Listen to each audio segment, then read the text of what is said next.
Distinguished ladies and gentlemen, may I ask your attention, please? We are about to start our workshop, our event, our very important conversation.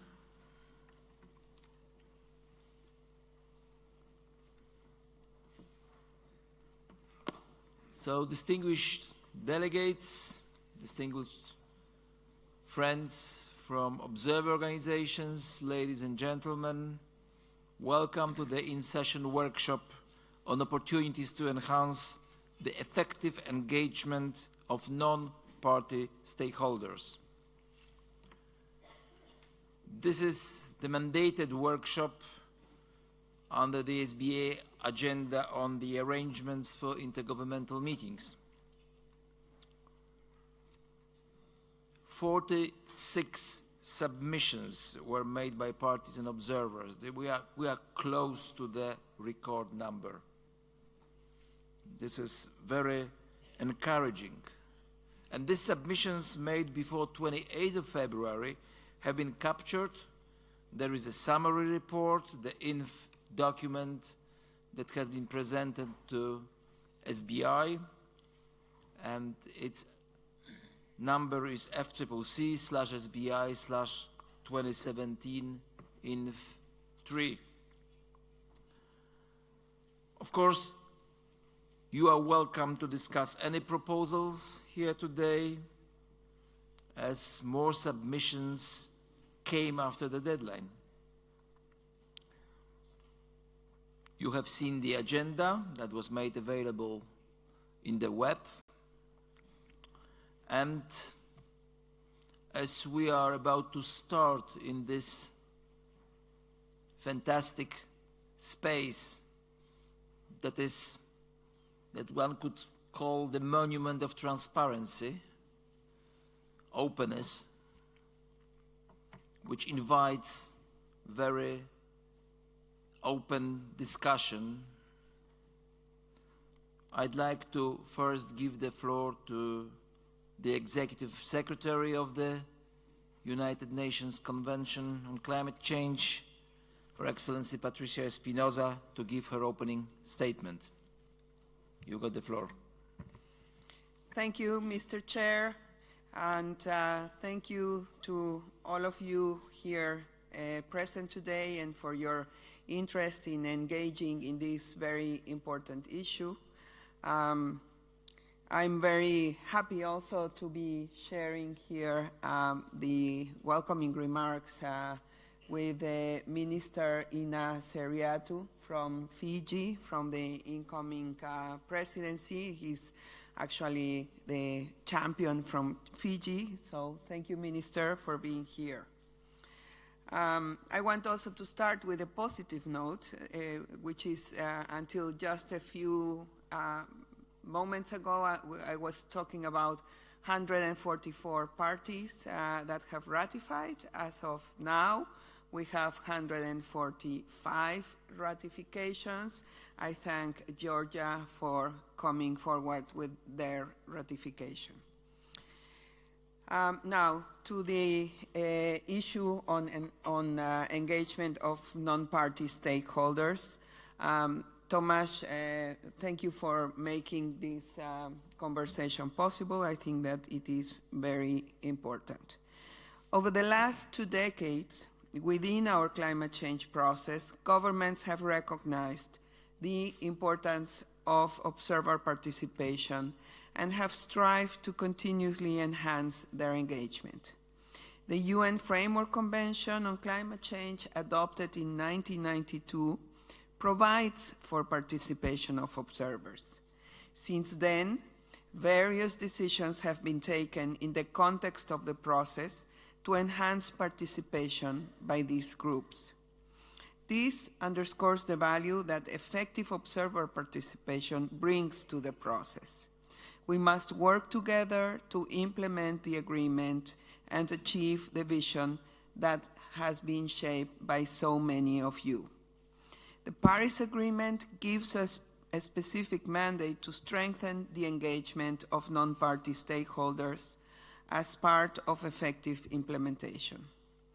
The Paris Outcomes calls upon non-party stakeholders, including civil society, the private sector, financial institutions, cities and regions, local communities, and indigenous peoples, to scale up their efforts to address the challenges of climate change. This inclusive and encompassing call for action and cooperation recognizes a fundamental truth. Without efforts from all these groups, we will not be able to achieve the vision outlined in the Paris Agreement and sustainable development.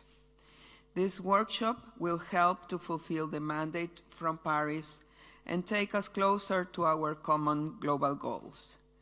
This workshop is our opportunity to build on the good relationships we have established to turn the groundswell of climate commitments into action and enable global climate action by all. It is encouraging that we have received more than 45 submissions from governments, UN agencies, intergovernmental organizations, and civil society, and I have just learned that actually there were more coming in the last days. So we do have a wide range of proposals and a very high level of interest, and this is clearly shown by your attendance to this afternoon's workshop. This also underscores the wide range and the amount of work that has to be done. For the observers here today, your participation reflects the fact that the transformation to low-emission economies cannot be achieved without engagement by all. This workshop is the first official forum since Paris where you are welcome to propose ideas that enable you to scale up your climate action. And we want to hear from you. For parties, this is an important opportunity to explore more and better ways to accelerate collaboration with non-party stakeholders to speed up and strengthen implementation of the Paris Agreement. These proposals and the discussion they will spark will help point the climate commitments and actions of today at the vision agreed in Paris, and it is a step towards the cooperation needed to realize truly sustainable development. Each of us has a role to play, and the Paris outcomes give us a mandate to leave no one behind. I look forward to constructive discussions today and to its contribution to our future work. Thank you very much for your attention. Thank you, Mr. Chair. Thank you very much, Madam Executive Secretary. Thank you very much, Patricia. I now give the floor to His Excellency Minister Ignasi Ruiratov, Fiji's high-level climate champion. Thank you, Mr. Chair. Madam Executive Secretary, Chair of the SBI, distinguished delegates, ladies and gentlemen, I have the honor to address you today as the high-level climate champion appointed by the incoming presidency of COP23. Let me say right from the start that the Fijian presidency, led by Prime Minister Frank Bainimarama, fully understands and is fully committed to supporting the vital role non-party stakeholders play in addressing climate change. In fact, in a recent speech in Melbourne, the Prime Minister expressed his determination to bring non-state actors closer to the decision-making process, and specifically his goal to spend as much time as possible in the non-state zone during the conference in November. I join him in this pledge, and I am honored to be serving in this important role and to be working with you all to drive forward climate action. Fiji's call to build a grand coalition puts an emphasis on the importance of including civil society and the private sector at the heart of the climate change agenda. This is because the Paris Agreement must be seen in connection to a wide variety of multilateral agreements adopted in recent times. These responses include the Sustainable Development Goals, the Sendai Framework for Disaster Risk Reduction, the Addis Ababa Agenda for Financing for Development, and the Kigali Amendment to the Montreal Protocol and the climate neutral growth process of the International Civil Aviation Organization. Collectively, these various agreements demonstrate the global political commitment to building a future for humanity which is inclusive of the rights of all individuals and societies to sustainable development, to the protection of the most vulnerable, and to the preservation of our natural heritage for future generations. The objectives established in these various agreements will not be realized by national governments acting alone. Success on these fronts requires deep collaboration by a broad coalition of stakeholders. We all have a role to play. If we are not part of the solution, we are part of the problem. And frankly, my country and many others of the most vulnerable parts of the planet cannot afford for anyone to remain part of the problem. It is for this reason that we believe in the critical role of all non-party stakeholders. We see two major components of this role. The first is to demonstrate leadership in implementation and the potential for action in a range of social and economic sectors. Non-party stakeholders must demonstrate to national governments what is being done and what can be done. This demonstration of action is more important statements of what should be done by others. It is this demonstration of success in implementation that will provide confidence for future ambition by parties. The second role, which is equally important, is to provide expert input into the intergovernmental process, input which helps to ground the negotiations of parties in the reality of implementation, including both the positive and the negatives. Fiji, as incoming presidency, recognizes that while these roles are complementary, that in the interests of transparency, it is important that we have clear distinction between them. In this regard, the Marrakesh Partnership, which was launched at COP22 by the high-level champions from France and Morocco, provides a basis for the transparent collaboration of parties and non-parties in implementation. I have worked together with my colleague from Morocco to establish an approach for taking the partnership forward. This proposed approach,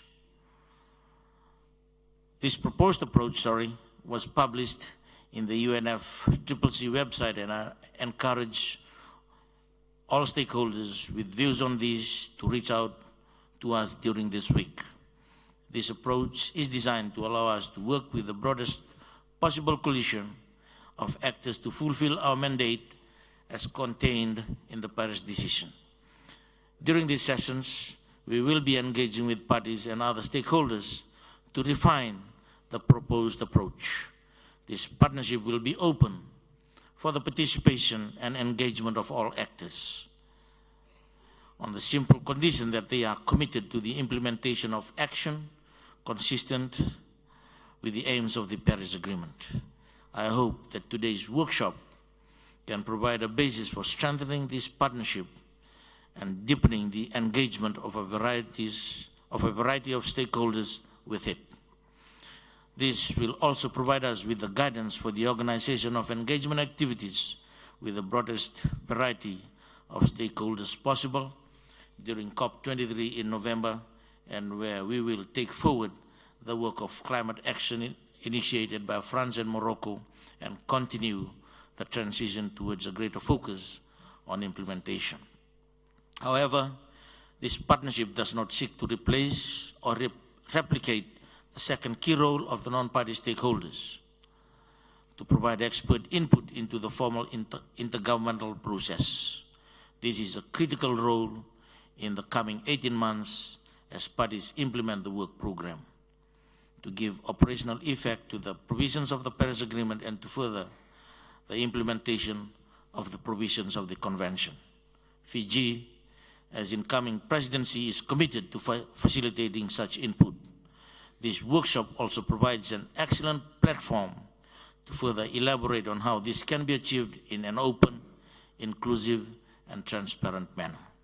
I wish you success for the rest of this afternoon's discussions, and I very much look forward to seeing the outcomes of your deliberations and commit that as Presidency Fiji will work with the SBI Chair to best reflect these deliberations in the organizational arrangements for COP23, and I thank you. Thank you very much, Your Excellency. Thank you very much, Patricia. Thank you very much, Inia, for sharing with us your opening remarks. I'm sure that these remarks very well set the tone for this workshop.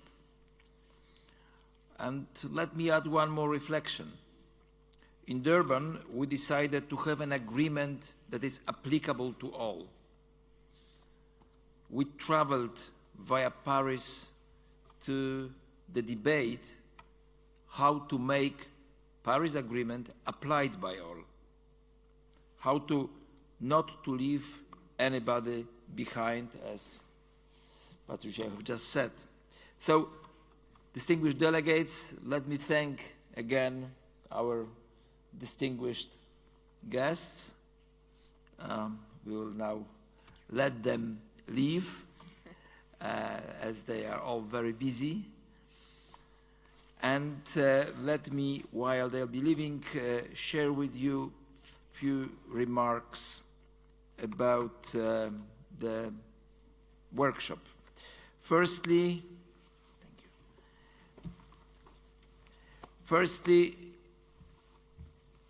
this is panel discussion that will be followed by breakout sessions.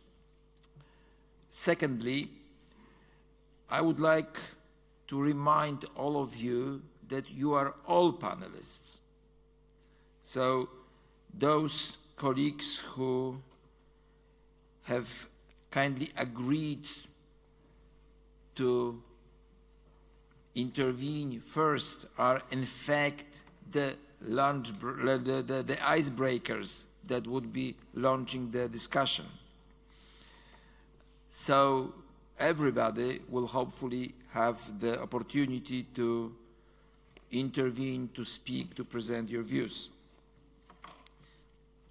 Following the panel discussion, we will hold 3 breakout sessions, and the themes are highlighted in the program. Participants are free to attend and participate in any of the breakout sessions they choose. And around the closure of our workshop, we will hear reports back from the groups, followed by brief discussion.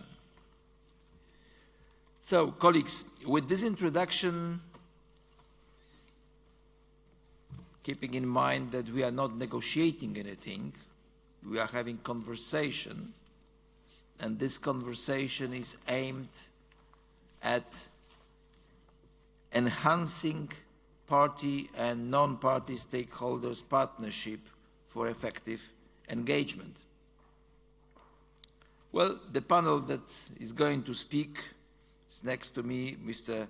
Walter Schult, from the delegation of Ecuador, who would be speaking on behalf of the like-minded developing countries. Mr. Ulrich Leenaerts from Belgium, who will be speaking on behalf of the European Union. I have Kalyani Raj from the All India Women's Conference, who would be speaking for the Women and Gender Constituency. We have Noreen Kennedy from the U.S. Council for International Business, who would be speaking on behalf of business and industry NGOs, BINGOs. We have Mr. Marcos Montoiro from the UN Convention to Combat Desertification, and Mr. Yunus Arikan from ICLEI, who would be speaking on behalf of the local government and municipal authorities constituency. We have 3 guiding questions that we hope would provide a framework for our discussions. These questions were developed by online consultations with you, mostly with our non-governmental partners and friends. Each of the questions will be taken up individually. Then our panelists will lead off our discussion. They have no obligation to touch on all questions. So hopefully your participation as the speakers from the floor will make this discussion even better. And also some quick questions, and younger colleagues will facilitate them. So please also, we have quite some time to debate here. We have time until 7 p.m. But of course, taking into account the interest in this workshop and possible willingness of many of you to participate in the discussion, please keep your interventions as brief, as focused as possible, so because it's important to us, for us, that we will have many of you actively taking place. So let's begin. And the first guiding question is, how can we engage more effectively observers in the UNFCCC process and all stakeholders and actors back home? And I now invite the panelists. Please share with us your experiences and good practices. So who's going to be the first of icebreakers? Ulrich, you've got the floor. Thank you, Mr. Chair. Ladies and gentlemen, thanks for being present in this workshop. I will serve a bit as an icebreaker on the first question, and you asked me to give some initial thoughts on both on the intergovernmental process and possible improvements we would see there, and also experiences that we have in applying participation in our own policies, and I will provide a couple of thoughts in that respect. Let me first say that we really are pleased to have this workshop. Participation of non-party stakeholders has always been key within UNFCCC, and EU really appreciates the added value of non-party stakeholders, and we really stand ready to build further on what we already have. In the past, we did at several times discuss ways on enhancing the role of non-party stakeholders in the intergovernmental negotiation process at UNFCCC. But the unique thing about this workshop, we think as EU, is that this time we can go beyond this and also look at the added value of increased non-party stakeholder participation in implementation, in building ambition over time, and so link this participation with new realities such as the Global Climate Action Agenda and also the NDC implementation. And that is something that we really have not been able to do before. So therefore, this workshop is extremely useful, we think. In 2011, when we looked at the intergovernmental negotiation process and the involvement of non-party stakeholders, we did adopt a comprehensive set of conclusions, of recommendations. And when going through those conclusions and concrete recommendations for our process, it's really striking how valid they do remain. There are invitations to the presiding officers for all bodies within UNFCCC to seek intervention opportunities, to make greater use of inputs of non-party stakeholders and invite for their submissions, to have non-party stakeholder presentations at workshops and meetings, to have regular briefing meetings on advancements of work. And the first general message that we would like to give as EU is that we think that it really is worthwhile to continuously keep on looking at those recommendations and try to apply them as far as we can in all our work. We recently, as EU, did make a submission on the so-called next steps for APA work, and also there we did highlight the importance of non-party stakeholder inputs and involvement, not only in contact groups but also when organizing workshops. And this was a concern by many, and I think that the message in that respect is quite clear. I think it's also very positive that this morning, when the APA co-chairs delivered their guidance on the APA work, they recommended to have non-party stakeholder involvement in the work. But I would like to be also a bit more concrete on substance, and there I would like to say that as EU we really would welcome a discussion with non-party stakeholders also on their involvement in the NDC and its cycle. So we stand ready to have an enhanced structured input in transparency, in the facilitative dialogue, and in the global stocktake. For strengthening NDC implementation and also for the facilitative dialogue, there is really a need to seek policies, to seek cost-effective measures with a high mitigation potential. And we think that non-party stakeholders are best placed to provide such examples. And then we see the Global Climate Action Agenda and the champions as responsible in structuring that input in the facilitative dialogue.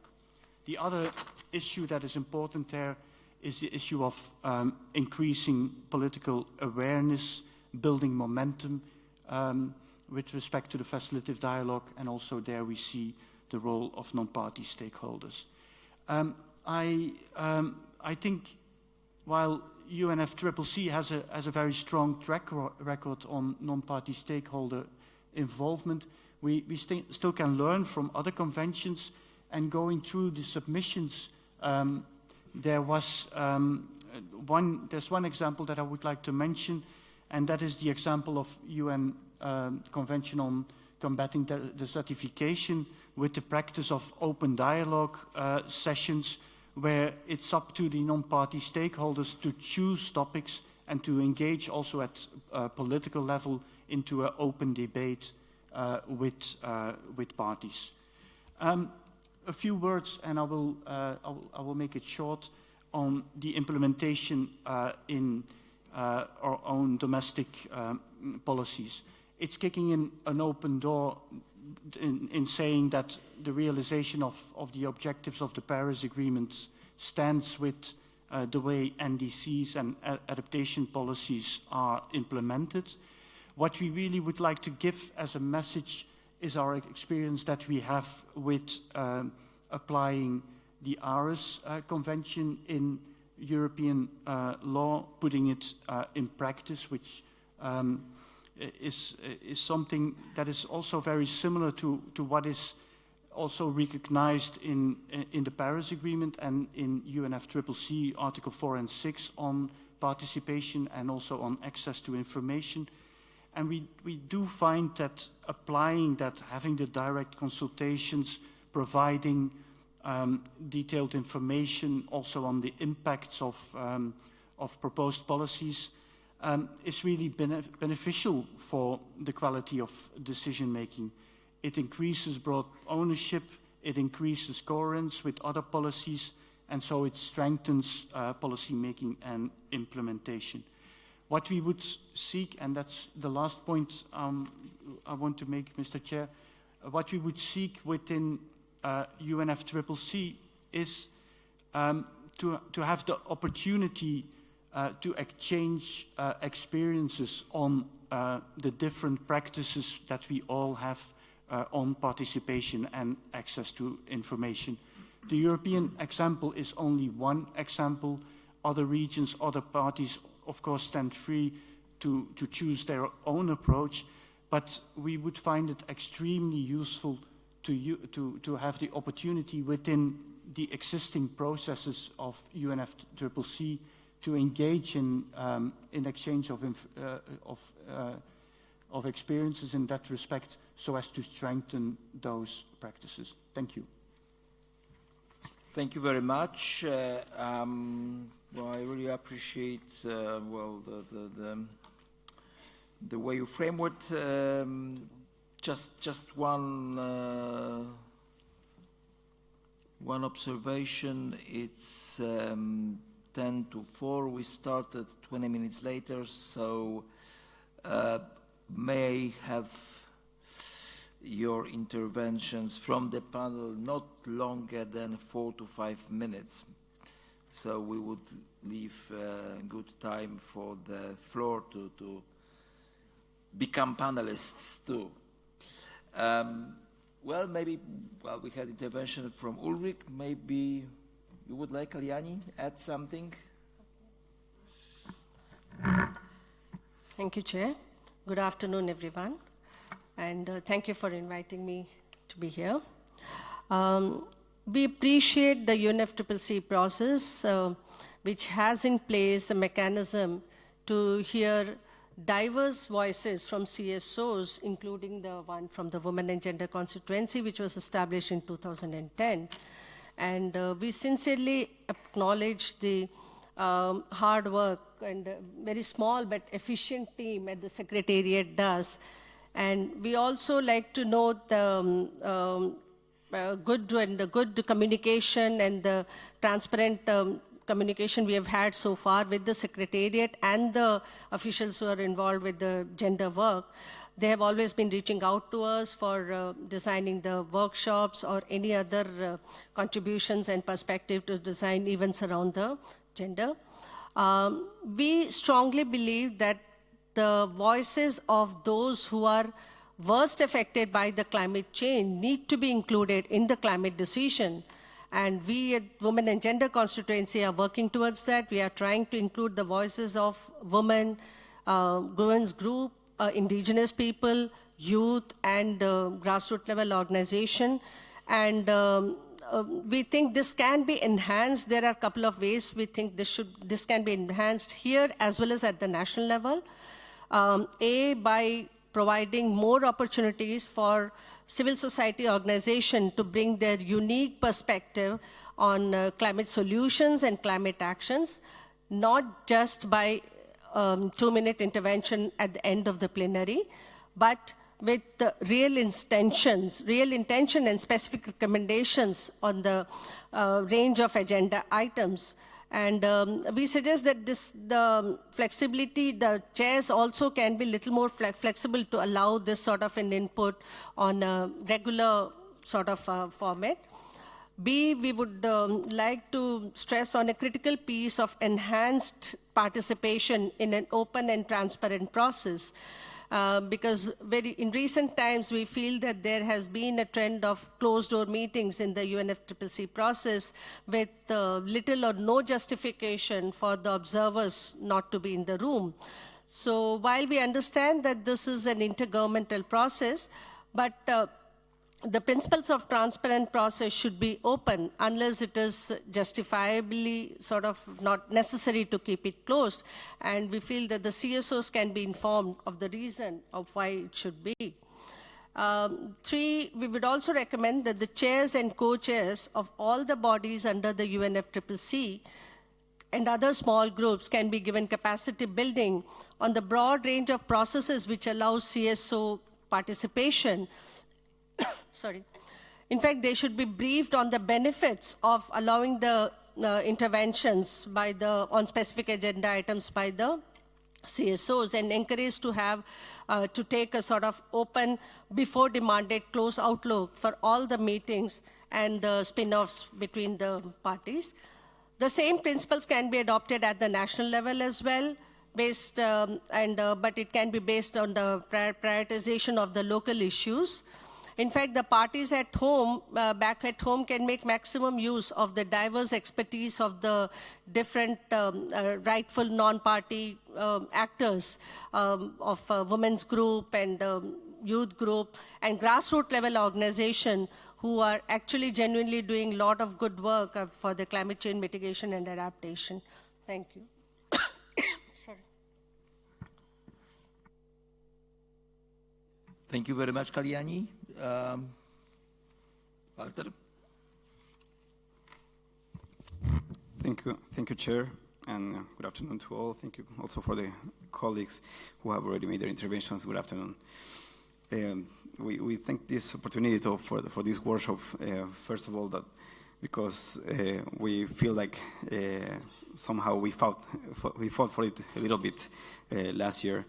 And notwithstanding the background of the one that was held in 2011, very similar in terms of lines to further develop ways to enhance the engagement of observers in accordance with Article 7, paragraph 6 of the Convention. Today, this workshop takes place in a very different context after the Paris Agreement. From one side, the Executive Secretary made reference to a tremendous increase in the number of observers. We have been gone from 1,300 in COP15 to 2,100 in Paris. So double the number in the observers admitted and double the number in the request for admissions, which is much larger than the admitted. And also we have a number of provisions in the preamble, in the different articles of the Paris Agreement, as well as in the decision 1CP21, which indeed recognize the importance of their engagement, aims to enhance the participation of public and private entities in the implementation of NDCs, invite non-party stakeholders to scale up their efforts and support mitigation adaptation actions, and also encourage these actors to increase their engagement in the TEPs, the high-level action agenda, and in the work of the high-level champions. But to respond to your questions about the effectiveness of this type of engagement, I would say that it depends on many factors, but and also that also is influenced by whether it is at the national level, international level, the different type of non-party stakeholders, the existence or not of a legal framework with principles, norms, and procedures for such participations. And on the NDCs, the particular question on that, we have seen some very interesting experiences, examples of national dialogues, sectoral committees, roundtables with the participation of civil society organizations, academia, business representations, local governments, indigenous people and communities involved in the national design of the NDCs. We believe that it will be desired that these platforms or spaces are maintained at the national level to have a sort of a follow-up or exchange of views or update information, sharing of experiences on the implementation of the NDCs, particularly in the context of poverty eradication and sustainable development, but with a different approach, not to to avoid a monitor or reporting, because this will put another burden for countries to what we have to report and account at the international level and other type of frameworks in terms of communications and so on, but really to have an involvement in terms of how to contribute to improve and including increase the ambition if that is the case, or get different type of inputs from academia or other actors. At the international level, this depends strongly on the establishment of a legal framework, either if it is established or strengthening if there is already one in place. We believe it is needed for a procedure that enables that participation, but at the same time, while protecting the transparency, legitimacy, and consistency between such participation and the achievement of the objective of the Convention and the purpose of the Paris Agreement. The good experiences that we have are there already, some of them coming from the Paris decision and a little bit promoted strongly by different actors. We are proud to say that the multi-stakeholder dialogue that will take place next week with the Platform for Indigenous People and Local Communities Knowledge is one good example of how the participation of a group of non-party stakeholders can be done and can be enhanced and can be developed. We have seen other examples of giving the floor or opening space to participants, other forums as well, where there have been some participation of or relationship with climate action, but also to complement that, we need, as I said, a set of rules and principles and procedures to avoid and manage potential conflict of interest between certain actors and the objective and the purpose of the Convention and the Paris Agreement. We recognize that there are some guidelines, some frameworks, certainly not binding here. We will address perhaps a little bit more to address other questions, or the third one. But the main message at this to respond to your initial question is that we believe it is clear that there is a recognition of the value of the role or the participation of non-party stakeholders, that we have a context, both legal and political context, that this participation needed, but at the same time, because of this context, even the economic one and the financial one regarding this institution or these processes is more than ever needed a clear set of framework, a legal framework to ensure and protect the Convention and the Paris Agreement from other undue influence or potential conflict of interest with certain actors. Thank you very much. Thank you very much. Noreen?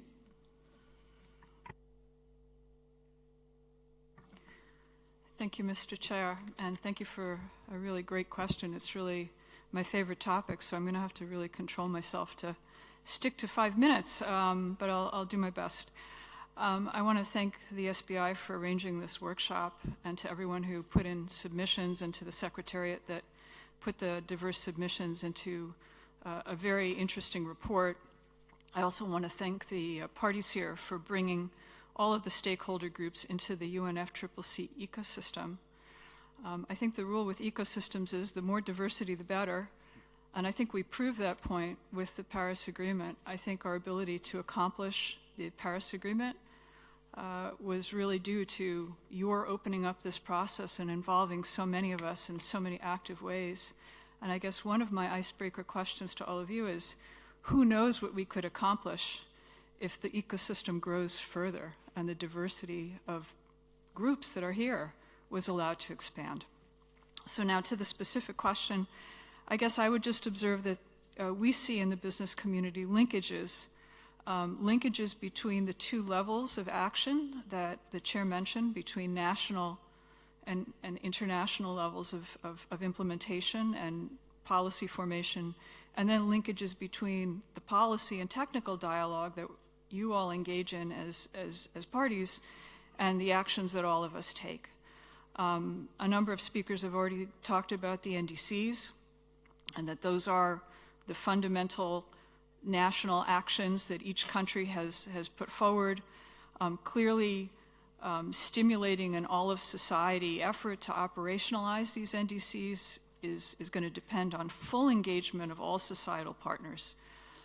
And clearly we can't achieve the ambition that we're talking about today or that we will have down the road without that. The business community is intrinsic to the successful implementation of NDCs and also to reviewing their impacts individually and as a total global picture. We have in the business community relevant, unique experiences and insights to inform that process, and we'd like to make that expertise available to you as a resource as you begin to talk about this. In the Major Economies Business Forum, we actually prepared a study of the processes that countries followed to develop their initial NDCs and the ways in which they did, or in some cases did not, consult with their business communities. We don't have time to talk about all the findings, but we found, first of all, that involving business is key to a strong NDC that will be followed up by ownership by the business community and implementation, and that the review and strengthening process of NDCs ratcheting up will really benefit greatly from business consultation. So there's the synergy between national and international levels. These meetings take place 4 weeks a year, but the national governments and societies are working 365 days a year, so we definitely have to have that connection. The second connection is between policy, dialogue, and action. And I think really evidence of a very good practice here in the UNFCCC is that we have both of those before us now after Paris. And we need to really maintain and keep strong that synergy. It's really going to be critical. We can look at what's happening in New York with the formation of the Sustainable Development Goals and the subsequent follow-up. And I think a key success factor with the development of the SDGs and the ownership that all of us feel in the stakeholder community, certainly in the business community, was the openness of the process in developing those 17 goals and the continuing engagement of all of us, not just in putting them into practice, but also being part of the conversation to track and report on what we are doing. So we think that's really a very good lesson to this process, and I think we're already started on the right track. I guess my last comment will be that, bringing us back to the beginning, which is, as we talk about how to accommodate the growing number of stakeholders, as has already been mentioned by one of the previous panelists, I think we need to understand that we are aiming for impact and transformational change, and the best way to do that is to bring as many people into the room with us, whether literally or metaphorically as we can. So we're very hopeful in the business community that this workshop will help us take a step forward in that direction. We want to be part of that progress. We've very much appreciated the opportunity to be part of, well, in my case, almost 25 years of work in this forum. And actually, when I think of good practices in the UN system in general, the UN Framework Convention comes to mind first, and I think a lot of credit is due to all of you and to the Secretariat for making that the case. Thank you. Thank you very much.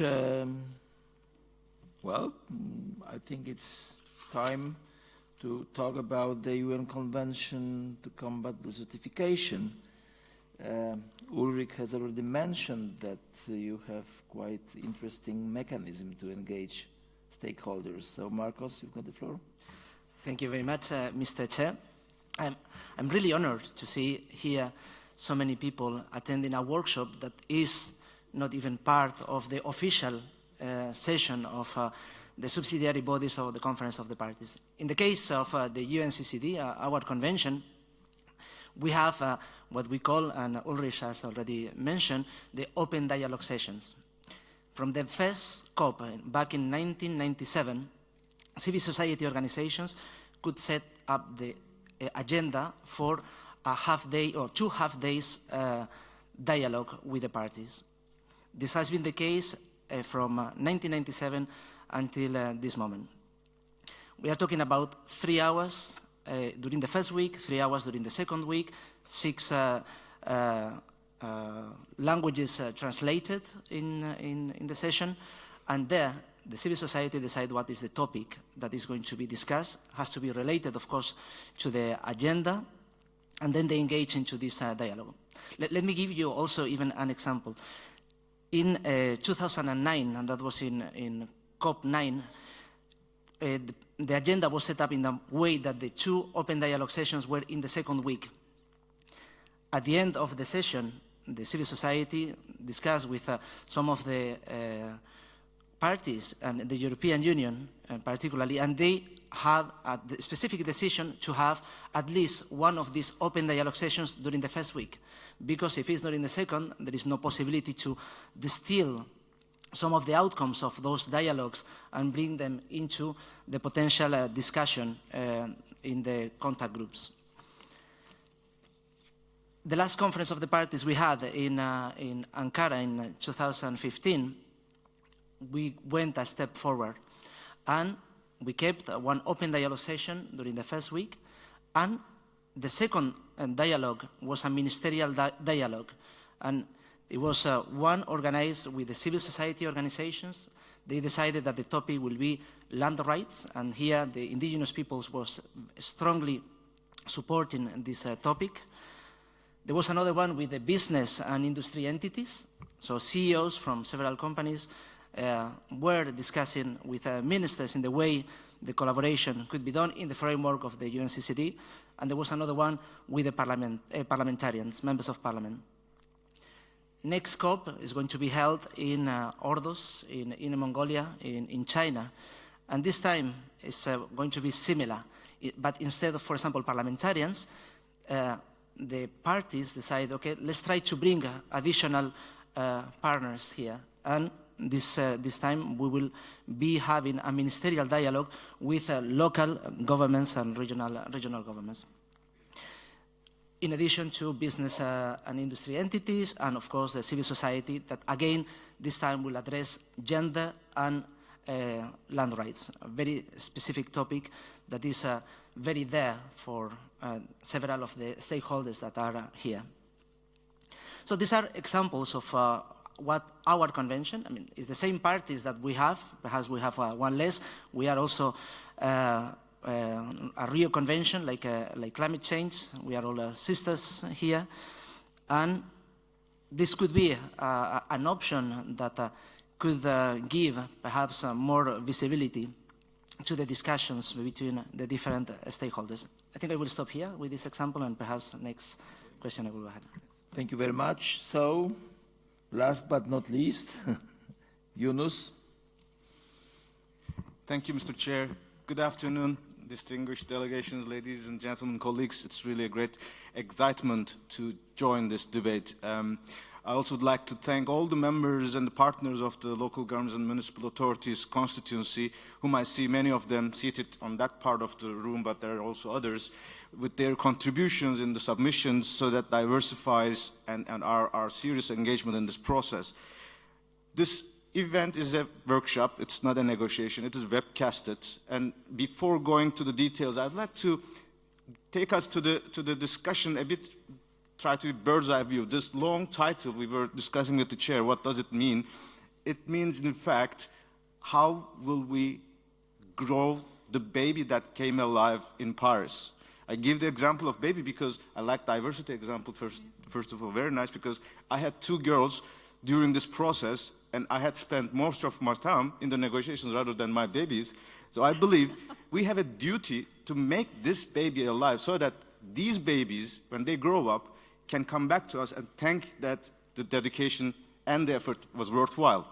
And in that sense, definitely what work at home means, the NDCs. But Paris Agreement, that I want to recall all these, I mean, Maritime is not a maritime organization for many of us. It's the hotel over there, which was the home for us for most of our time, as I said. 2000, exactly 5 years ago, 2012, we had the first ADP workshop. And I was trying to understand, the word partnership doesn't exist neither in the UNFCCC nor Kyoto Protocol.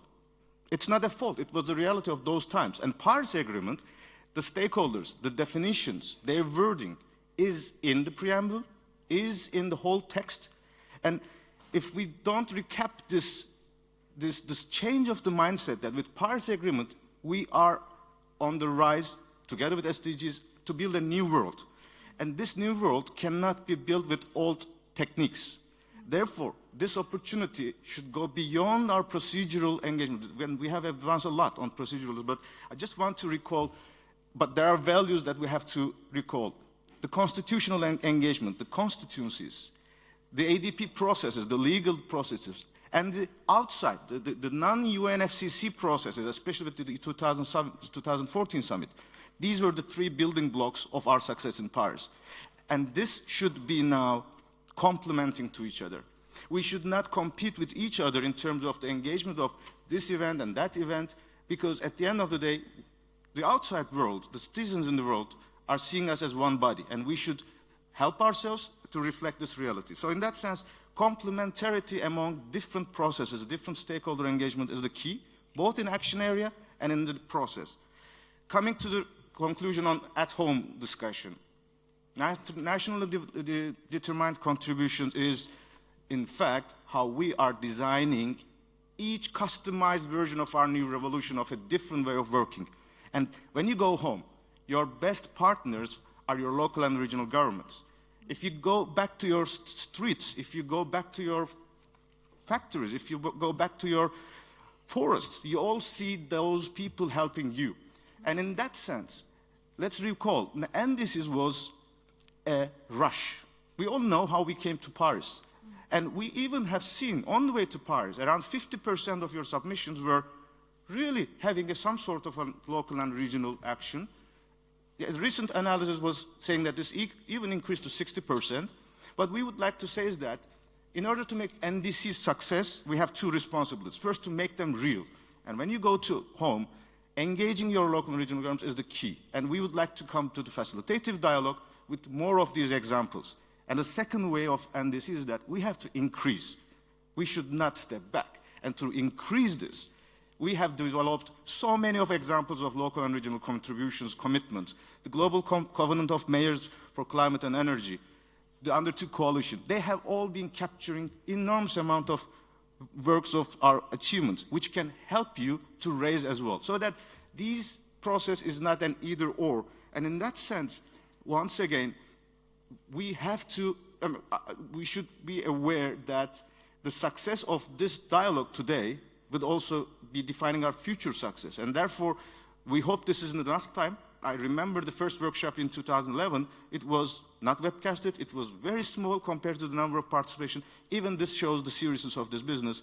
So in that sense, we are excited, we are eager, and we really want to translate this community's commitment to concrete action, and thereby local and regional governments are here with you and at home. Thank you very much. Colleagues, the panelists shared with us their views. Would any of you would be willing to add your words? Maybe there are some tweeted questions or views that could be shown. Oh, Cuba, good. And please use your nameplates. I thank you, Chair, and thanks to the organizers of this workshop. Particularly thanks to the 6 panelists. I think they provided a very rich views on that issue. Everyone talked from a different angle of this matter, and I think it's very useful in order to not only the working in group, but also for the future consideration of that issue. We all recognize the importance of the non-stakeholder engagement in that process, which is not new. It's there since the beginning of the convention, have provided a very added value to the whole process. I just have a question on one issue that was mentioned by just one of the panelists, which is about transparency. We as party, in order to engage in that process, run through a very stringent process of signing, ratification, national legal process in order to arrive here and to be able to participate in the process. Of course, we are not asking for that kind of process for non-stakeholders, but we are all working on the basis of the convention and the objective of the convention. Even having different views, and different views are not only coming from the non-stakeholder. That's why we spend so many times here, because even between parties, we have different views on many issues. We are supposed to be all around the objective of the convention. Article 2 of the convention, the idea that there is a climate change, man-made climate change, that there are current impact of climate change, impact of worsening, the sense of urgency, and too many other issues.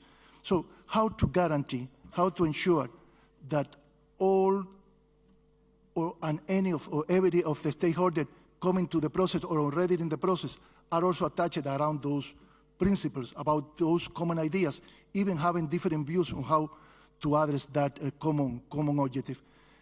I have to confess I am not an expert on the current procedures. Maybe the answer is that's already there, that's considered on the procedures. I want to know that. Because if not, just want to know how we can improve this process in order to ensure from the departing point that we have opening, broadening our participation, but just align it in that common view of the common objective of the convention. Thanks. Thank you very much. As we explained at the beginning, it's not a Q&A session, so I take your question more as the expression of your views and then putting the problem for consideration of all of us. I saw that our friends from Jungos have some tweeted questions, tweeted interventions, so please share them with us. Okay, so we have two from Ugratna from India. She asks, what are the next steps ahead to enhance civil society and particularly youth contributions to the design of the 2018 dialogue? And she also asks, she says, youth, especially from the Global South, need financial support to be more involved in climate negotiations, and how can parties support that? Okay, thank you very much. Again, I'd rather wanted to hear the views. If there is a question of how the NGOs could contribute to the dialogue, well, we are very keen to learn what you think about it. But of course, this question, everybody heard this question. Hopefully somebody will be willing to respond in the discussion. ICIPO, please. Thank you very much, Mr. Chair, and thank you, the panelists, for very insightful thoughts. I think this is already a good note to start this non-party stakeholder engagement space. Indigenous people often speak last when they get to speak. So I think this is a good indicator that this space promises to be more inclusive and I think to bring many things to the table. Mr. Chair, Indigenous people suffer from climate change and perhaps in unsafeguarded efforts, but they are part of the solution, as somebody said earlier. To us, there are three objectives within this space. One is a recognition of the contribution of non-state parties. And two, strengthening efforts across levels. And three, enhancing their meaningful participation. But when you look at the way this engagement space is designed, it seems to us that this space is more of a stocktake of efforts of non-state parties. The realization of their contribution is elsewhere within the Paris Agreement.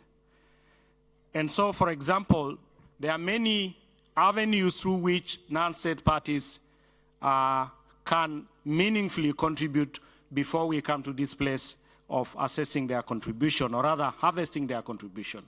One for us as Indigenous people is the also mechanisms on loss and damage, which we hope that an Indigenous people expert group, for example, will be established to feed into the work of this WOSO group. The Paris capacity, Committee on Capacity Building, we hope there will be a focus, a thematic focus on Indigenous peoples and local community capacity assessment needs, therefore to be able eventually to enable their contribution.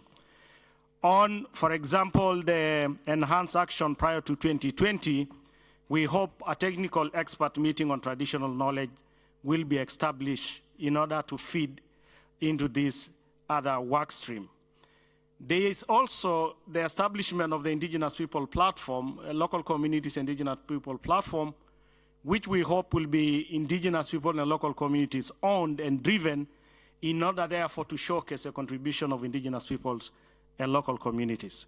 We think this space is a small attempt at responding to the existing power imbalance and associated influences of actors within the UNFCCC, and we therefore hope that the design will be truly engaging and truly facilitative to bring the efforts of non-state actors by mainstreaming their contribution across these spaces created by the Paris Agreement and decision, and I thank you.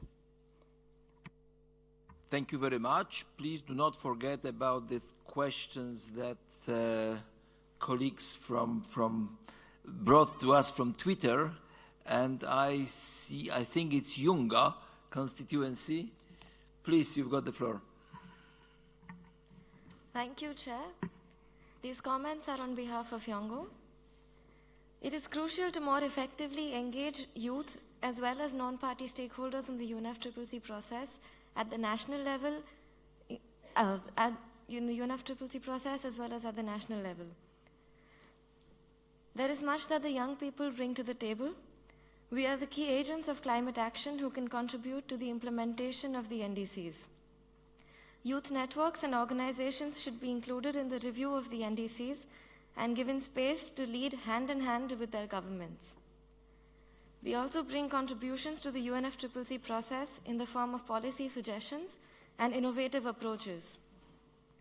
Yet, the youth today face many challenges in their effective engagement. These include a lack of financial resources to enable our participation as well as implementation of projects. We also find that there are limited opportunities for youth to meaningfully engage in policy decisions in both the intergovernmental process as well as back at home. More opportunities, like having a youth delegate with every party, can help to provide more opportunities for youth input. Financial support for youth would also unlock much greater action. We also call for enhanced involvement of youth and CSOs in the design of the modalities of the 2018 dialogue, building on the revision of the NDCs. We appreciate the opportunity to raise these issues here at this platform and look forward to constructive decisions with the parties and the other NPS. Thank you. Thank you very much. Colleagues, before I give the floor to the representative of research community, let me encourage conversation rather than making statements. We've chosen this room because I think that this room is better. At least we can see the faces, that we can see our colleagues whom we talk to. Please, let's try to talk to each other rather than make statements. Ringus, Marion, please. Thanks. Take the floor. This is not a prepared statement. The research community sends lots of people to the negotiations every year. Lots of people with relevant experience that you can use in your negotiations. But we have many colleagues at home in our universities and our consulting firms and our think tanks who also have skills and knowledge that's very relevant both to the process here and to local and municipal governments and things that are going on in our communities back home. And we would really like to work with you within the UNFCCC process to find better ways to link up across all the constituencies to try to get different groups working together to solve problems, but also to find better ways to link you with your research needs to people who actually could help you solve your problems, who are not here in the room today or not coming to any of the negotiations process. So I'm just saying that the Ringos is a constituency, and I suspect other constituencies would make a similar offer, would like to work with you to link with other people who can make contributions to bringing the Paris Agreement to life and really implementing it on the ground. Thank you very much. Thank you for the offer, for the declaration. And I'm sure that this is the understanding that everybody can share here in this room, that we are here because we want to cooperate, because we want to work jointly to move forward the process and to implement the agreement. And let me remind the guiding question, how we can engage more effectively. So the question is how to do it. It's not the question if we are going to do it. I know we want to do it. And I also noticed that some of you have already touched upon next questions. Fine. But let's try to be more concrete. Let's try to answer this question, how? The next are trade unions, please. Thank you very much, Chair, and thanks for that starting question. I mean, in the end, it's about how we get better. We've been doing, I think, a good job, but certainly not an exceptional one, because, well, we are where we are. I mean, basically, the planet is almost, close to fire. I mean, we are reaching tipping emissions. I mean, we are still not succeeded in ensuring a just transition for the industries that need to change and for workers and communities. So we are very far from where we need to be. So we indeed need to get better. For us, the question about non-state, non-party stakeholders, or basically non-state actors, or civil society, or observer organizations, like we call it here, or constituencies, is about making the case for the United Nations to become or to remain a house for people, a house of rights, and not the elites. This is about defending our common UN system. And that's why we think and we claim rights for the different constituencies in this space, in particular for those that are the least heard at home.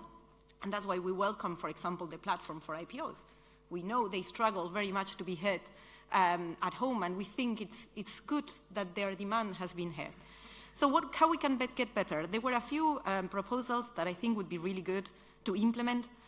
The idea of a structured participation in the NDC cycle, in particular in the facilitative dialogue and the global stocktake by the constituencies. I mean, so providing a real structure for participation and not just 2-minute interventions would be really good. I think the idea of an open dialogue with parties where observers can set the agenda would be really radically change things. I think it would be really good. Radical change sometimes is very good. Believe it or not, colleagues. I think there is the issue of access as well, because indeed, enhancing our engagement is also dependent on our capacity to be in the premises, and we know we might face some challenges for our access in the next COP, for example. And we certainly don't think that the role for non-party stakeholders is only limited to stand areas. We want to be part of the process. We want to be part of these negotiations. And for us, improving is also about trying to secure a good interaction. The idea of expert groups, for example, having more non-state actors as part of the expert groups is also important for us. We are these 2 days, for example, participating as observers in the response measures expert group. And despite a very good COP decision that invited observers to be part of the expert group, in the end, only parties and intergovernmental organizations were picked to be part of those groups. I think those spaces would be good for having a better, interaction with us, with our ideas, what we're doing. So initial ideas, but we certainly support the idea that we need to get better and that there are things out there that we should be tapping into. Thank you. Thank you very much. I feel like we are in maybe small revolution, because it was huge participation of observers in preparing the agenda for this meeting. I have youth, and then our tweeting friends. Hopefully we'll have some observations, some good comments. So first, youth, please. Thank you. I want to share a view I have. I'm Martijn, I'm the Dutch youth representative. And when I think about how we can engage observers more into the UNFCCC process and all stakeholders and actors back home, I would like to share the best practice we have as Dutch youth representatives. We form a bridge between the UNFCCC and the Dutch youth back home. We give guest lectures and we speak to over 5,000 young people and we educate them about climate-related issues. And therefore we educate and empower a lot of young people. So I would recommend countries to consider taking youth representatives with them. Thank you. Thank you very much. Comments from Twitter? Thank you. We have a comment from Sea Trust Institute, and they're saying Yunus Arikan mentioned setting values as process to change mentalities. To define these values would be necessary to innovate programs access to the public that will involve the community. And we also have Ugranatan, who also say direct response to Cuba's question. I have a philosophical answer. I think we all, CSOs or parties, are ethically on the same page. Thank you very much. And now environmental NGOs can. Thank you, Chair. Yes, I'm with the NGOs, with the environmental NGOs and Climate Action Network. I'm also, I'm Nathan, and I work as a researcher at McGill University on civic spaces. And I supported many of my colleagues' points, Kalyani's from Women and Gender and Annabella from Trade Unions, on the point of access. I won't elaborate too much on that, as well as her point on expert groups. So answering your question on effective engagement, and I think to do that, we also need to look at best practices, which is part of the third question in the discussions. I look a lot at fairness and competence in participation, which was a topic explored a lot in participation theory. And there are 4 key components in fairness and competence that I think need to be elaborated on when we look at participation and engagement of stakeholders in the process. So those are agenda setting, discussion moderation, policy outcomes, and validation of documentation information provided to policymakers. And for some of those aspects, there's already some elements of engagement with stakeholders. So for example, for this workshop with the preparation. But you see these elements being much more open, engaged in other forums. So for example, one possibility of improving on that is recognizing civil society as participants rather than observers. And that's something that's done within the civil society mechanism at the FAO's Committee on Food Security.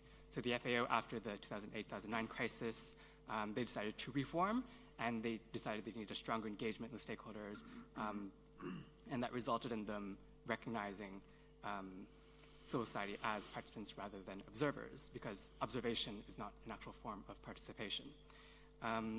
So while we don't need, that's more of an official recognition, that means that it gives better opportunities for civil society to submit documents and present formal proposals. Thank you. Thank you very much. Before I will ask for up to 1 minute quick comments from panelists, I just wanted to propose that in the next part of our discussion, of our session, we'll take the remaining 2 questions together, especially that you started to address them already in your interventions. But before doing that, any quick up to 1 minute, and after 1 minute I'll be cutting you. Remarks from the panel. Let's start from Ulrich. Yes, thank you. I try to be very... No, 1 minute. Yeah, No, try. 1 minute.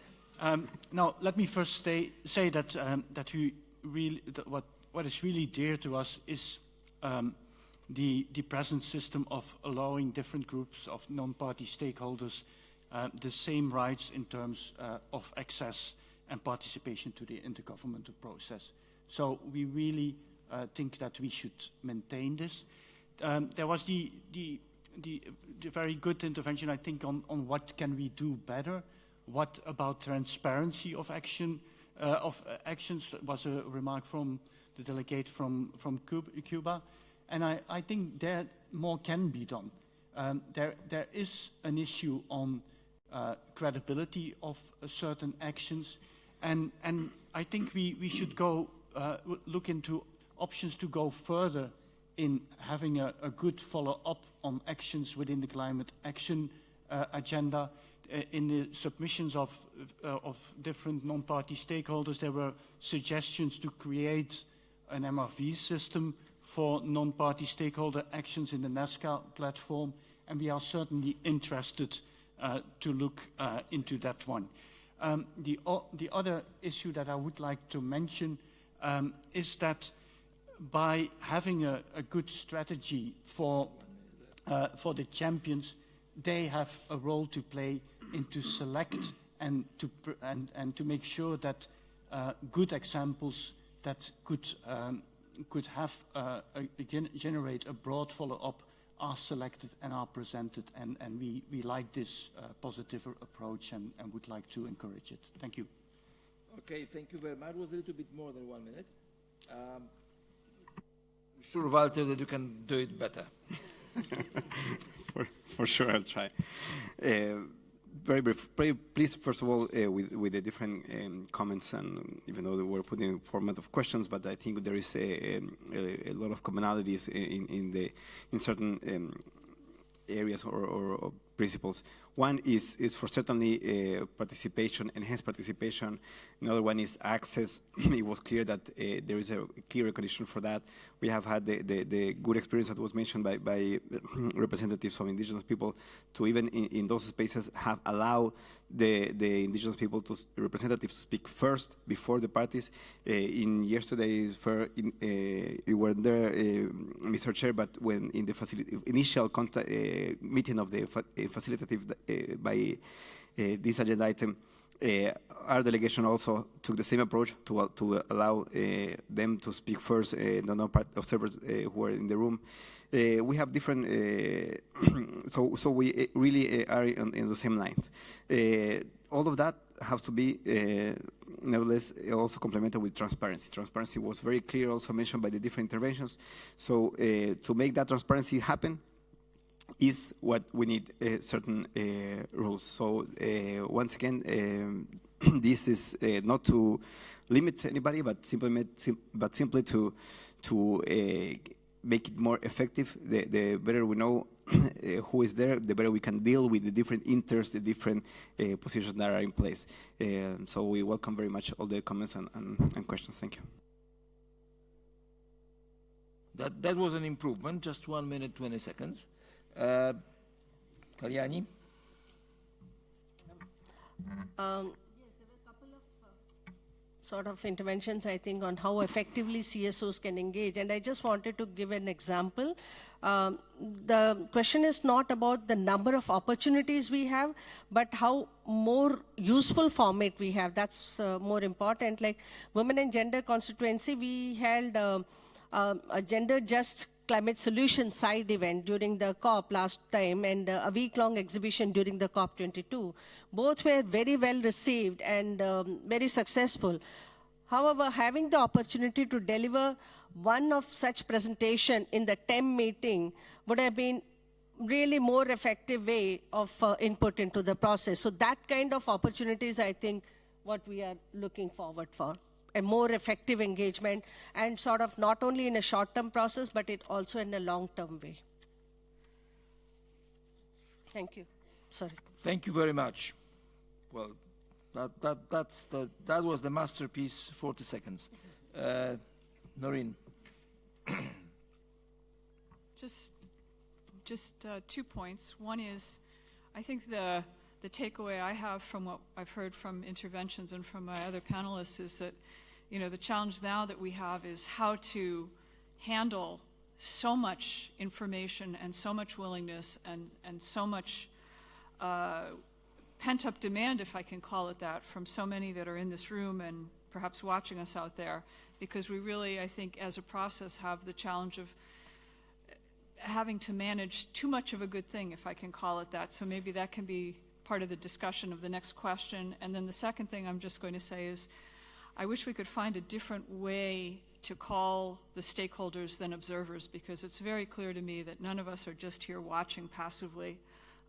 We're all really working very hard, and I hope that we can find ways to kind of reflect that effort and that partnership and that expert opinion going forward. So maybe that can be a challenge to everyone to come up with a better terminology for all of us than observers. Thank you.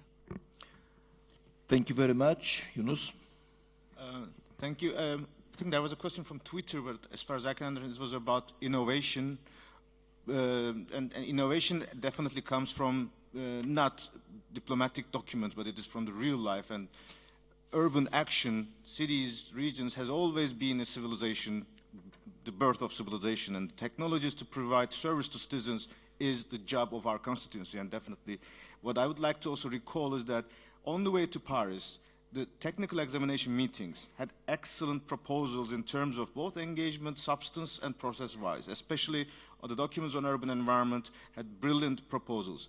There were a lot of documents that was the things that were contained there were impossible to think today, but now we are implementing. So I'd like to recommend the negotiators, delegations, to go back some of those proposals in this examination paper to reflect into the reality. And in the second round, I can touch on some of them.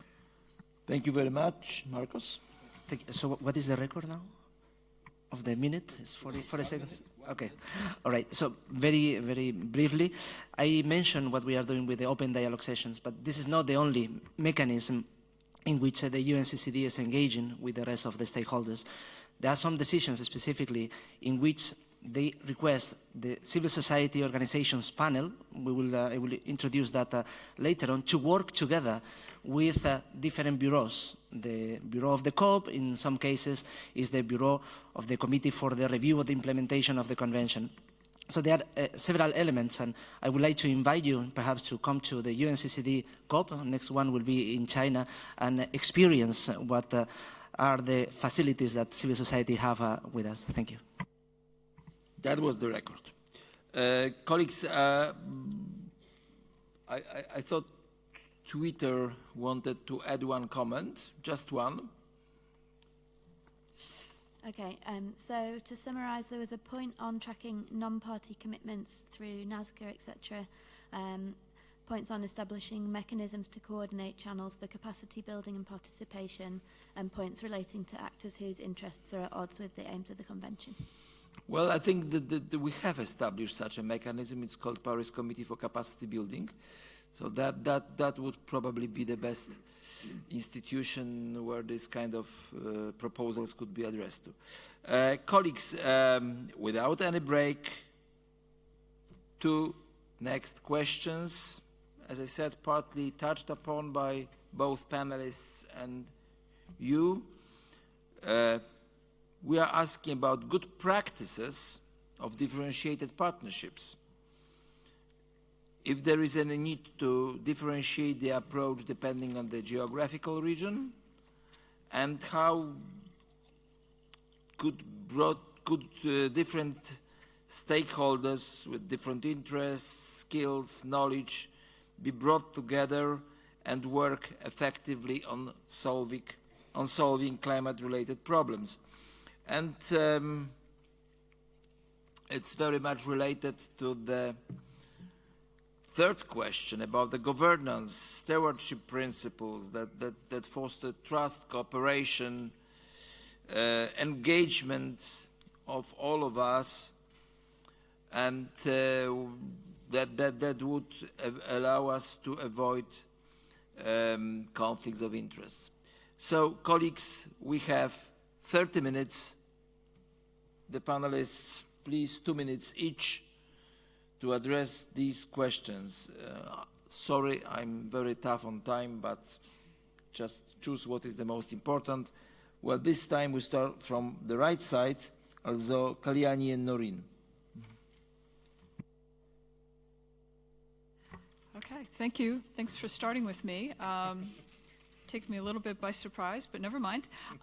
So first of all, I think this question of differentiation is really a vital one.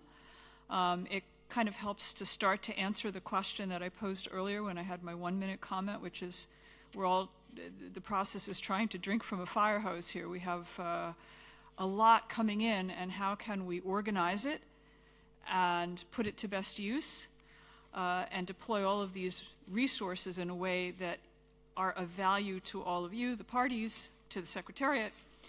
And we have a suggestion in that regard from the business community, certainly, which is really reflecting what is our very strong interest to seek opportunities to inform your policy deliberations, your technical discussions, and be part of implementation. And unfortunately, the current infrastructure we have institutionally doesn't support that enough. Not a criticism, just an observation. So I think from a business standpoint, what we would like to seek is a recognized channel that would help organize the huge diversity of our community, our constituency, and also allow us to bring in some of the voices and sectors that you don't normally hear from. Small and medium-sized companies, business communities in developing countries. That's really been lacking in the bingo constituency up until now. And having a recognized, organized structure that is recognized by all of you, by the way, would really help mobilize the resources and bring those voices and those ideas to the table. And I think what I would just like to finish with is the idea that to make that work, it's got to reflect the areas and the timeline that you all are facing as parties. So it's not just something that we propose and think is a great idea, but we are seeking your comments and feedback in terms of what we could do to be of most value, whether in the near term around the review of the NDCs and the facilitative dialogue and the global stocktake, or longer term as we try to build the agreement into a more ambitious effort. Our view is that we should be looking to crowd in the business community as much as possible and to widen and upgrade the circle of stakeholder engagement in support of the Paris Agreement and the UNFCCC. We think this is a moment to open the doors even wider to non-party actors, but to do that we do need institutional infrastructure, and we also need budget to support that institutional infrastructure if we're really serious about engaging. So I think that's what I'll close with, and I hope I'm under my 2 minutes. Thank you. Thank you very much. Kalyani? Yeah, on the question of, which was that? Differentiation, yes, sorry. It's important to recognize that many groups, particularly civil society groups representing right-based constituencies, often have less resources, less access to justice, or even a muted voice in relation to decision-making. So mechanisms, whether in the form of dedicated resources to support participation, for example, of grassroots level women or indigenous women or youth group, or a dialogue which would at least amplify their voices and solutions to climate impacts play a very vital role in the inclusiveness of the process. We think it is critically important to have a frank discussion on what is meant by the term non-state actors or non-party stakeholders, and how do we ensure that the right holders in the process are heard and given legitimate space for engagement that is required of a transparent process. And on the question of good practices, as I mentioned already in the beginning of my intervention, that there are a couple of good practices existing at the UNFCCC, but we do think that it is important that the UNFCCC process adopts a clear rule of engagement and a clear mandate for dealing with actors who represent the public interest and right-based constituencies versus those whose mandate is in private interest, potentially in conflict with the goals of convention. We are critically concerned with the trend of the process which is going towards viewing public-private partnership as the main driver of climate action over what should be parties' obligation to make policy commitments and design regulatory frameworks which ensure effective and right-based implementation towards the goal of this convention. We must be able to discuss the role private players, public interest players or the private players play in the driving over, in driving overconsumption or inequality and in term the climate change. And if we don't discuss this, this will be sort of undermining the climate action. Thank you. Thank you very much. Yunus? Thank you. Yes, differentiation is essential because we are representing different responsibilities and expectations. And coming to our constituency, the term, we have seen the summary report, we are representing a broad group of public authorities, councillors, senates, small towns, metropolitan areas, states, regional governments, local and municipal governments. So it is a broad diversity. And this group of representatives at home are in most cases democratically elected. They are in most cases using public budget, and they are accountable to their citizens. So definitely we can expect that these bodies may not exactly on the same political spectrum of the national governments represented here, but definitely they are part of the state system in every country.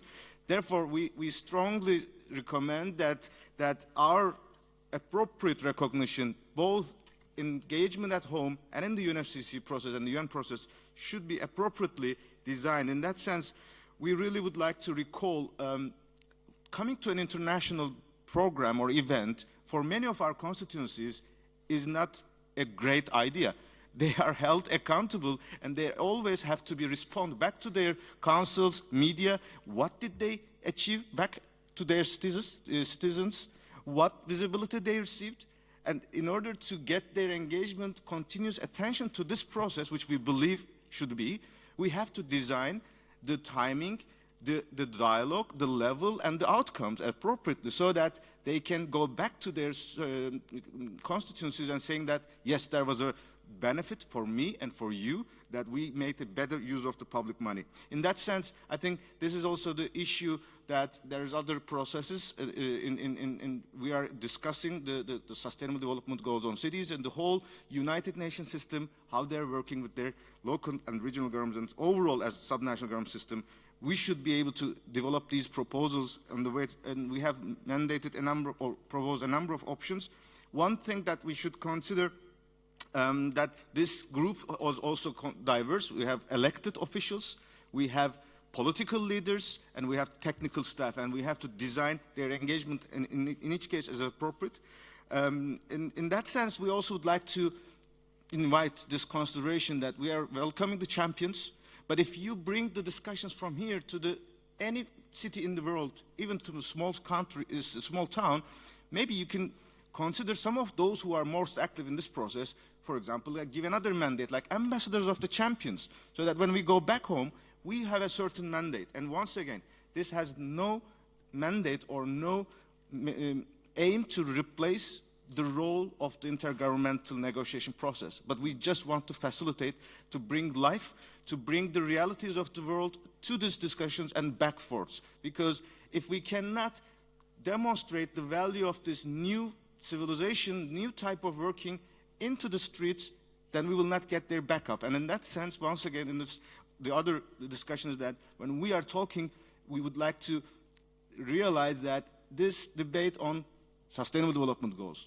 climate, is not a political discussion. So across parties, especially at the local, regional councils, senates, we have to reach out all these political representatives who can become the minister in a couple of years, that they don't just disclose all the, or disregard all the previous efforts, but they can continue, and that also needs to be backed up by the citizens of the world. So these type of mechanisms, we have to come more often.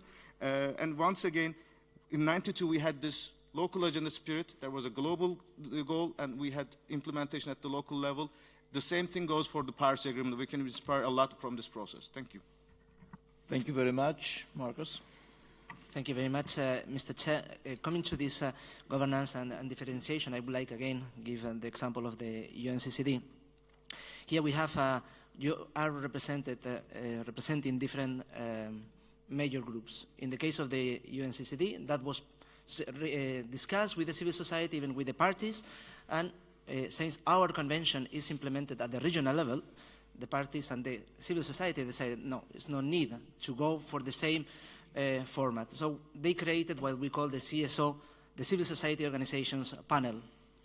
At the beginning, there were two representatives, 2 members, then evolved to 5 members of the regional implementation annexes, and finally now we have 5 members of the UN regional groups of member states.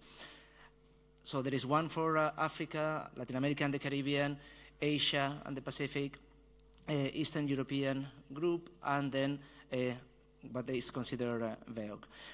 Here I can see even 2 members, so the last 2 members of the African region with the UNCCD CSO panel. And this panel is really empowered. They have done some fundraising with the support of the Secretariat and others. They have their own budget. They are representing their constituency. They are providing support also to the other members. They are facilitating the participation, and during the COPs themselves, they are also coordinating the civil society. You have to see, perhaps, what could be the best system in this convention, and this could also evolve. Thank you so much. Thank you very much. Now, Walter.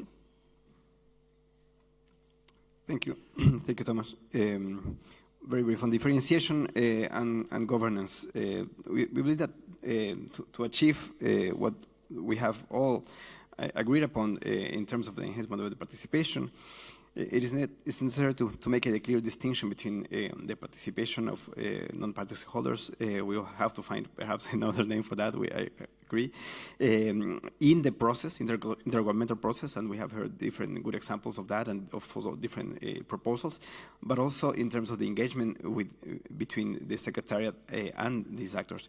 For the first case, we recognize that there is already a differentiation in terms of the constituency affiliation of what did the NGOs, and also a procedure for the admission of observers, and so on.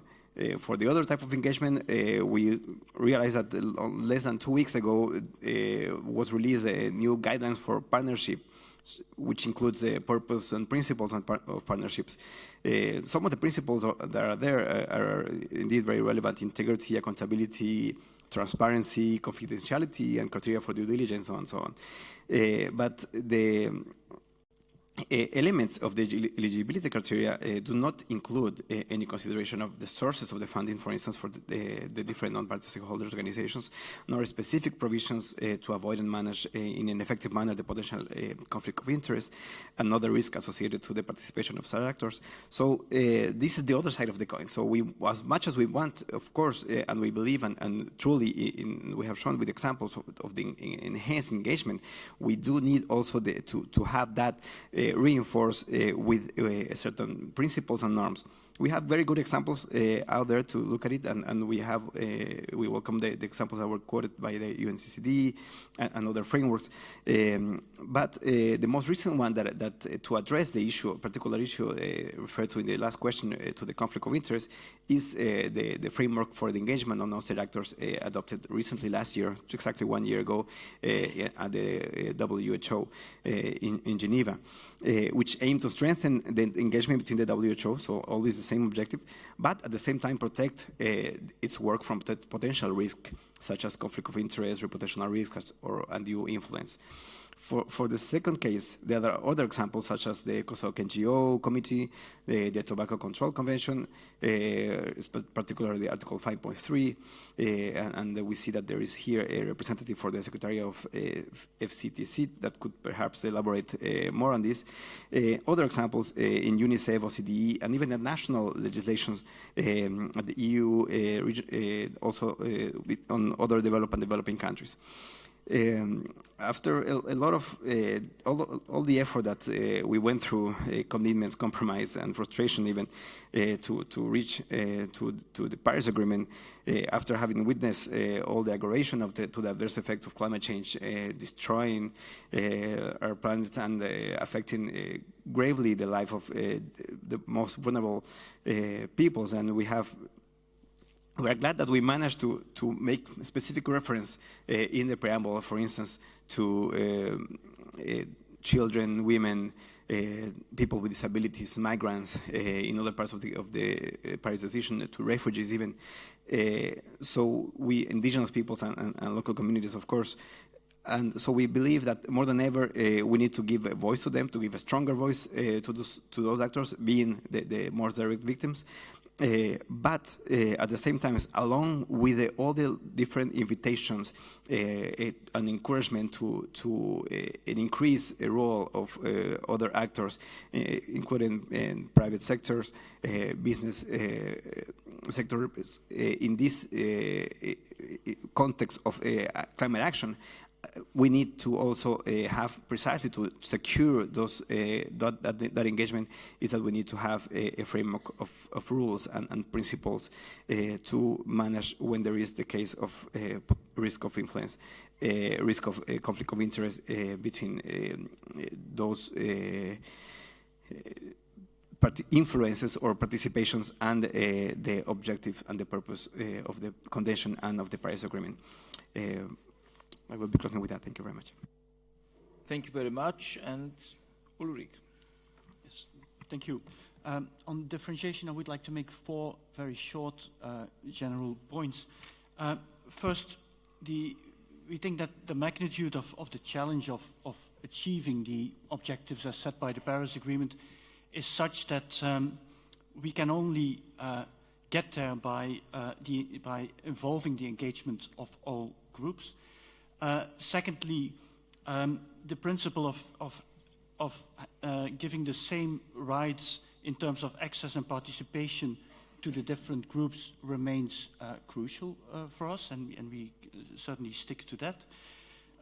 Thirdly, we understand that facilitators for the work program, champions in consultation with regional focal points for the climate action agenda, do need to make a selection in terms of presenting expertise that can serve as examples. So there is a kind of differentiation that is inherent in the more concrete and practical stage that we are in, and of course we support that.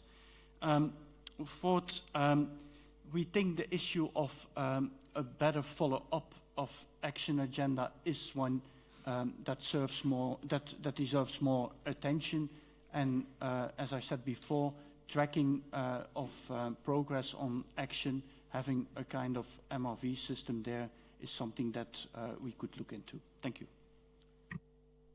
Thank you very much. Before I open the floor to all of you, I saw our colleagues following Twitter, just taking quick notes. Anything that you would like to add to this exchange of panelists? Thank you. The questions that were asked on Twitter and the comments have just been addressed. Very well then. So now the floor is open. Tamar, we've got the floor.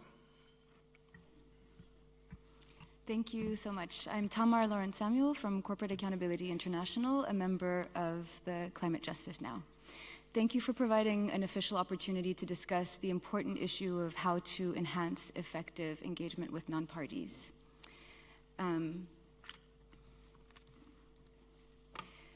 The participation of non-parties is critical to the success and outcomes of the UNFCCC.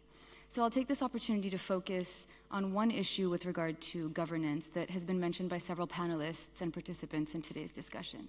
The critical first step in enhancing engagement of non-parties is ensuring this doesn't come at the ultimate cost of undermining the legitimacy, independence, and integrity of the UNFCCC, its parties, processes, and outcomes.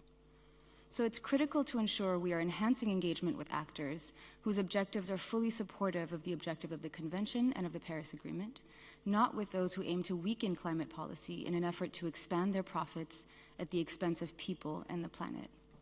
In order to do this, we must adopt a clear definition of conflicts of interest and put in place policies to enhance effective engagement that doesn't make climate policy making vulnerable to those whose track record shows they seek to undermine rather than enhance climate action.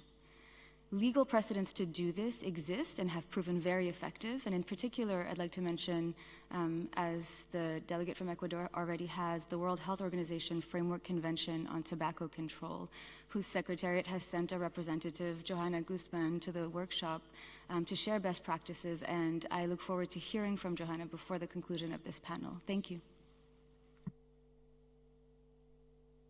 Please. We are all panelists here. Thank you so much for allowing me to speak on behalf of the Secretariat to the Framework Convention on Tobacco Control, and hopefully we can share our experience and help enlighten perhaps certain questions that were given. Just like the UNFCCC, the WHO Framework Convention on Tobacco Control is at its heart an evidence-based treaty that reaffirms the right of all to the highest standard of health. So in this way, we have a sort of common overarching goal. The FCTC, however, derives much of its success in the protection of human health from the recognition that the tobacco industry has, for years, operated under the express intention of subverting the role of governments and of the World Health Organization in implementing public health policies that combat the tobacco epidemic. In fact, Article 5.3, that's been mentioned before, requires that parties in setting and implementing policies with respect to tobacco control must act to protect public health interests from the commercial and vested interests of the tobacco industry in accordance with national law.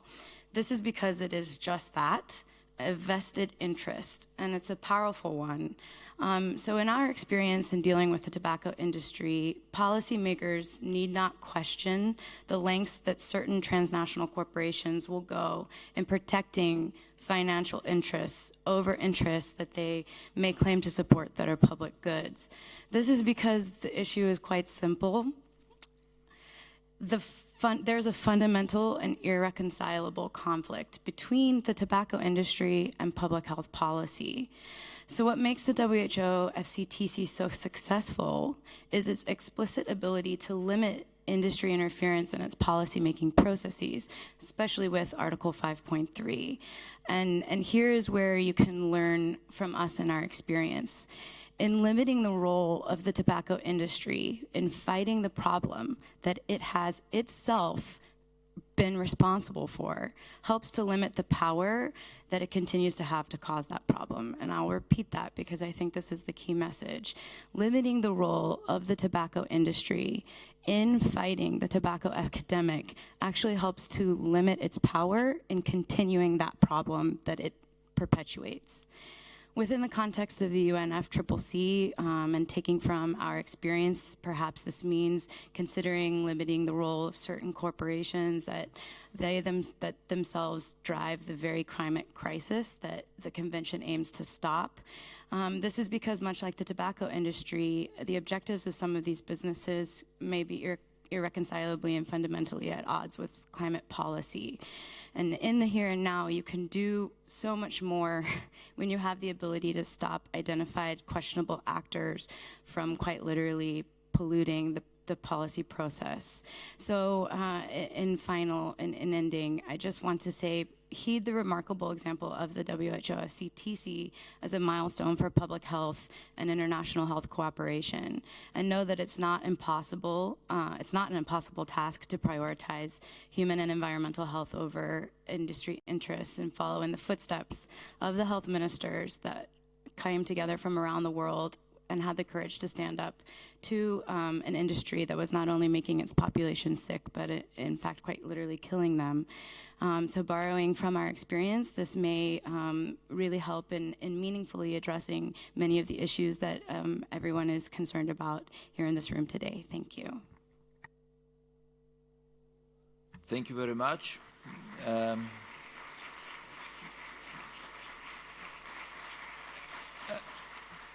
And colleagues, I now invite Norway. Thank you, Mr. Chair. We would like to thank the panelists for the excellent presentations. We would like to make two brief comments. First of all, we would like to underline the importance of transparency and inclusiveness in this process, because we believe it enhances, or in fact it establishes the legitimacy of the process and its outcomes, and it contributes to a better understanding in two ways: to a better understanding of the challenges of the decision-making difficulties that we face inside and carries these messages to the outside, but it also informs negotiators of possibilities, of chances, of ways to implement what we have decided. So there's a two-way communication that is enhanced by inclusiveness of non-state actors. Briefly to your first question that we discussed before the second round of questions, we would like to comment you on the background information note that you've provided or you've requested for, and it's put on the internet online, because in that information note you actually identify in Roman 3 10 different ways of enhancing stakeholder engagement, and we thought that was a very pragmatic way of structuring it, and it's worthwhile thinking about those options, litera A to J, very, very interesting options that you've put out there. Now, the second point is referring to differentiation based on interest. In our view, and the Paris Agreement is very explicit about this, the global climate challenge requires a transition, a global transition, a national transition, local transition to low greenhouse gas emission and climate resilient development. And in our view, this needs and requires the engagement of all actors, public actors, private actors, a wide variety of different actors to make this transition come about. And it's not an easy transition, we all know that.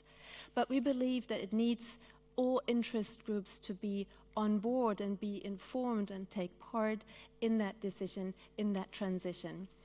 So we think that excluding stakeholders based on their interest may be counterproductive to the effectiveness of what we're trying to achieve. We believe that businesses and industry have a very important role to play in taking action, because eventually it is them that need to take action and to address climate change consistent with sustainable development, consistent with eradication of poverty and ensuring food security.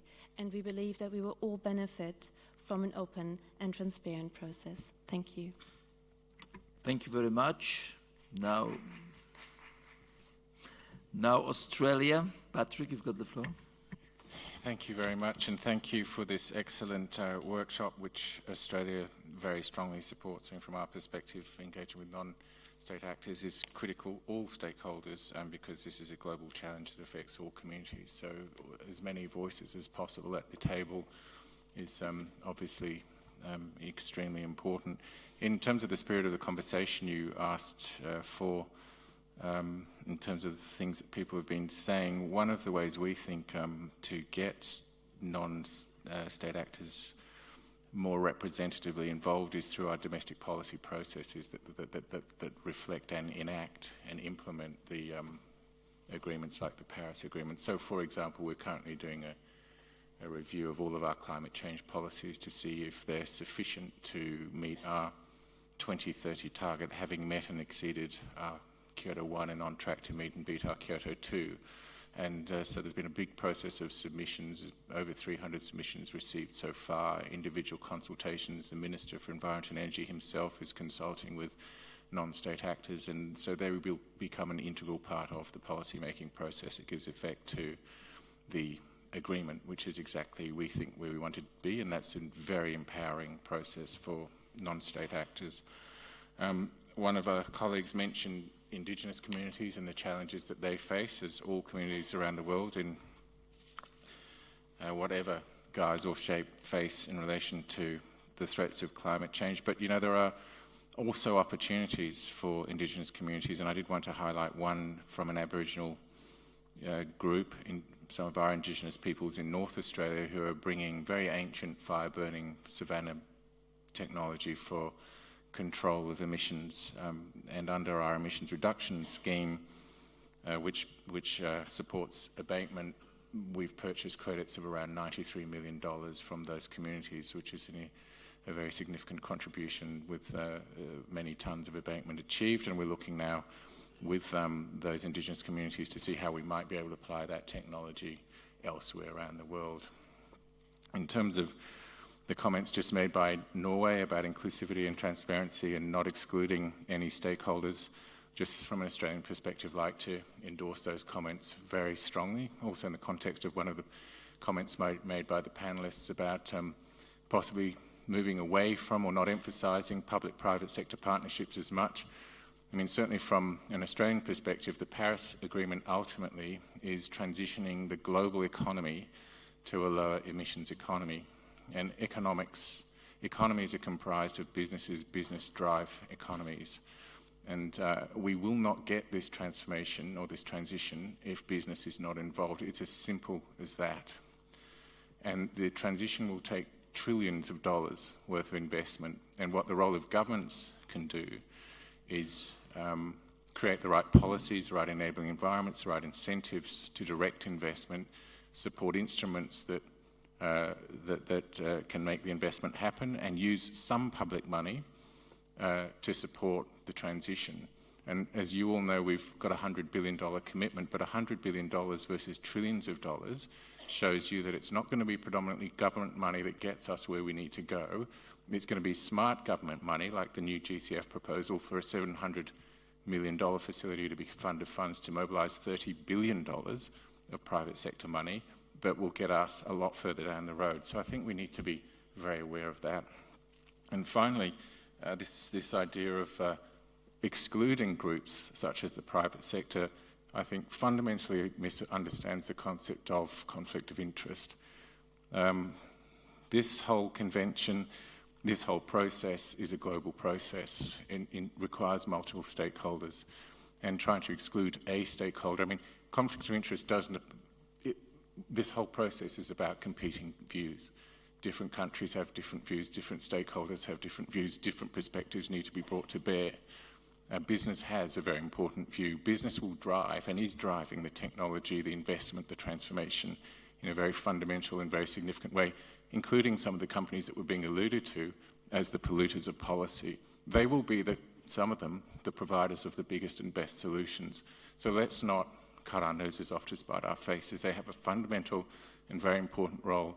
And to try and construct some sort of artificial conflict of interest from an interest group representing its interests in the spirit of the Paris Agreement, I think is fundamentally misguided and doesn't understand the concept of conflict of interest. And you could look at some of the statements coming out of ExxonMobil and Shell recently to underline that point. So thank you very much. Thank you very much. I now invite Christina, International Energy Agency. Thank you. So in this discussion of differentiation of groups, I wasn't going to speak, but it struck me that one of the things that we hadn't heard about was that there's a class of non-party stakeholders who are the intergovernmental organisations and are a little bit different and have perhaps different ways of interacting with the process and different ways that our interaction could be enhanced. So we're not advocates, we don't represent a constituency, we're not trying to promote a message, we're more like, expert advisors. We work with our member countries who we try and represent. So in the IEA's case, we do, statistics, modelling scenarios, you've probably seen these things, and we're very proud of the role we play in helping to support the process through that. But our ability to do that well depends on us being able to understand what is going on in the process. And part of that is having access to the discussions that are going on. I mean, on a personal level, I find it ironic that I'm here in the room now because the meeting I'd really like to be in is closed today. But this is perhaps a more important discussion anyway. So, the facilitative dialogue discussions spring to mind. I think that the expert organisations like the IEA could play a really crucial role in providing information to underpin that 2018 process, and we'd like to be part of shaping the thinking around how that's going to happen. So just to reiterate that these concerns about access would apply to us as well. With respect to the ability to provide input and speaking in sessions, I mean, just again, a personal reflection, it wouldn't always be appropriate for us to speak. You know, we have diversity of views among our member countries, but then I can think of other situations where there would be a very technical discussion going on where our input might be useful. So perhaps something for parties and the Secretariat to think of us as maybe experts who happen to be in the room rather than a constituency. So how can the process make use of you know, world-leading experts who happen to be there and could be called on at an appropriate moment to answer some question? You know, is that a useful role that we could play? And then just at a very practical level, just to echo some of the concerns of others and some of the options that were raised in the summary note, it would help us a lot if there was more flexibility on badge management during COP meetings. The number of badges is a real constraint to us. We're an umbrella organisation. There are these technology collaborations of over 6,000 researchers that we manage, and there are some experts there we would love to bring to COP meetings, but we just don't have enough badge flexibility to do it. This is very common, you know, concern with a colleague from the Ringos mentioned. So thanks very much. I just wanted to reiterate to don't forget that intergovernmentals are also non-state, non-parties. Thanks. Thank you very much. We cannot forget about the intergovernmentals. I've got women and gender representative waiting for the floor. Thank you very much. I'm speaking on behalf of the Global Forest Coalition. We are an active member of the Women and Gender constituency. I'm speaking in support of my colleagues from the NGOs, the Women and Gender constituency, and of course also the Tobago Convention. And I was just amazed about the suggestion that all groups would have to be treated exactly the same. I mean, on the one hand, you've got groups like indigenous peoples that are representing rights holders that are very often very politically and economically marginalized in societies. Groups like women that represent 50% of humanity, and groups that clearly represent corporate, private interests, commercial interests. Now, on a personal level, I have a lot of respect for a lot of business representatives that are walking around these corridors, because I know that they're often the environmental officers that are doing a great job trying to clean up their own business production systems and performance. However, we should not forget that under the rules of capitalist societies, a business can never accept or support a policy that would impact negatively on its commercial interests. That's just a rule of capitalist societies. And that is exactly the conflict of interest that we're talking about, that we cannot discuss quantitative measures that might impact on the commercial interest of, for example, fossil fuel industry or the livestock industry, which is not a major contributor to greenhouse gas emissions. So I would like to ask the panel to see what is the kind of measures that we can take to address exactly that kind of conflict of interest. Thank you.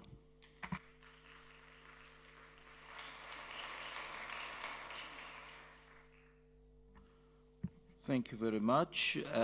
I've got, well, so is it something immediate response to the intervention of the previous intervention?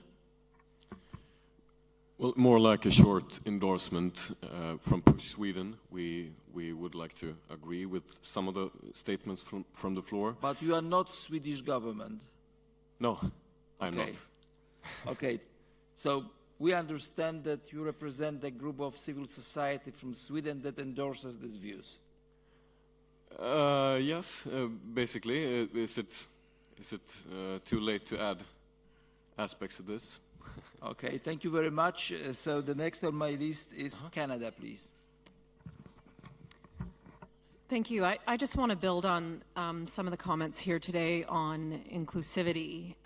Just given Canada's recent success in building our national plan to address climate change, the Pan-Canadian framework, It builds on actions of federal, provincial, territorial governments, as well as it was created in collaboration with our Indigenous peoples. It was informed by extensive consultations and input from tens of thousands of Canadians across the country, as well as civil society and businesses. We truly could not have put together this plan without the involvement of all groups across Canadian society. So our plan recognizes that all Canadians and all sectors of the economy have a role and collective responsibility in the transformational change over time that is required for shifting to a global low-carbon economy.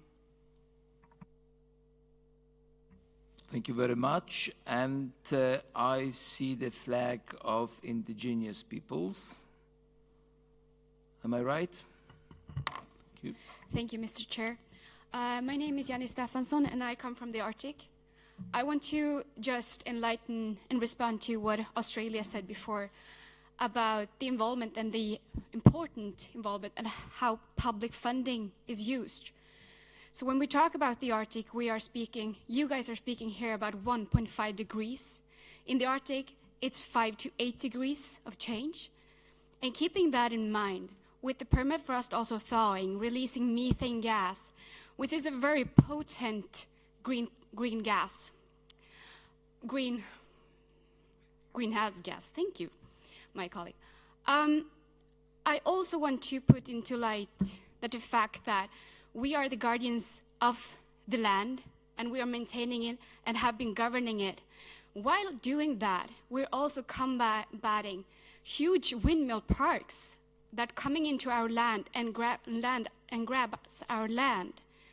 While doing so on our own funding, and you are putting the funding into the Green Climate Fund and the public funding into industries and making sure that their voices are heard within these climate negotiations, while we are on the ground trying to survive climate change, trying to govern and safeguard the lands and the animals living there, and also combat it for our rights in court on our own funding. We have reindeer herders representing them in court with no legal funding available.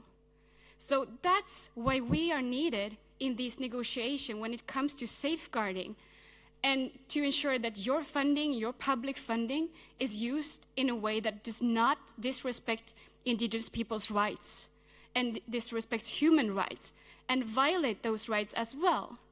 And that's why it's important. Thank you. Thank you very much. Ladies and gentlemen, I don't see anybody willing to intervene. Again, Can.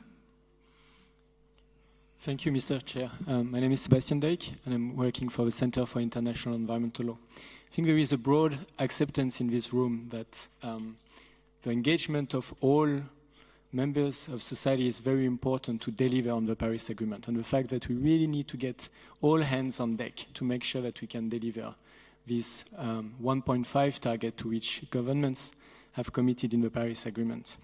But we also have to recognize that since a few years, the structure of the process has changed a little bit, with the intergovernmental process that is here to make decisions that will guide national climate actions in the future, and the emergence of a parallel set of processes that recognize the role of those who are able to contribute to implementation, and specifically local governments and the private sector, for instance.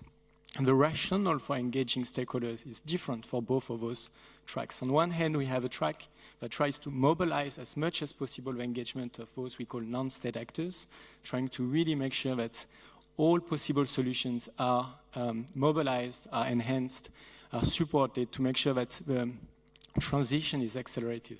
And on the other hand, we have a policy-making process that is here to make sure that it serves governments and the people that have elected or supported these governments. And so the discussion about the role that non-state actors can play, and specifically opportunity to enhance the effective engagement of non-party stakeholders, need to consider those two different tracks in different manner. One is just about mobilizing action. The other one remains about making decisions in a process that is intergovernmental by nature, and then understand how the most effective solutions can be brought in for different sectors of society, for indigenous people, for representatives from the women constituency, to really be able to inform policy making in an effective manner. And we've heard more and more since Lima in particular, discussions about local governments, business and the private sector and civil society. And this categorization in three different streams does not reflect the diversity of society. So it's very important when you speak about policy making that we avoid lumping all of civil society into only one group and expecting that they would be able to provide their input. And in addition, I wanted to point out one very concrete example of the importance to speak exactly about the opportunities to enhance engagement of stakeholders to strengthen implementation. You had a discussion just last week on the adaptation communications. The Paris Agreement recognized that adaptation action has to be participatory. Yet, members of civil society, including many southern NGOs that were coming to this negotiating session, were not allowed in the room to contribute to this discussion. So I think it will be very important in the next days and before the end of the session, when we speak about the policy-making space, to really discuss how we can find solutions, not to create additional channels in parallel for civil society to express their views, but to make sure that we can inform the decisions that governments will be making at the end of the day, respecting the fact that at the end of the day, those are governments that make decisions.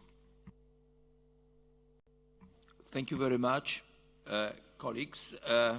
This workshop is not yet over.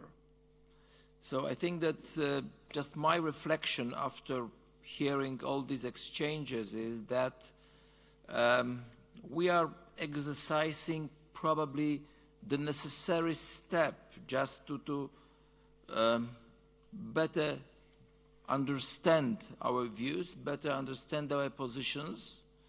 And I think that both colleagues from indigenous groups, those who are campaigning for more stringent rules to include only those who have to pass some kind of test of compliance with the goals of the convention, or well, I'm a little bit exaggerating for the purpose. I'll explain it in a minute.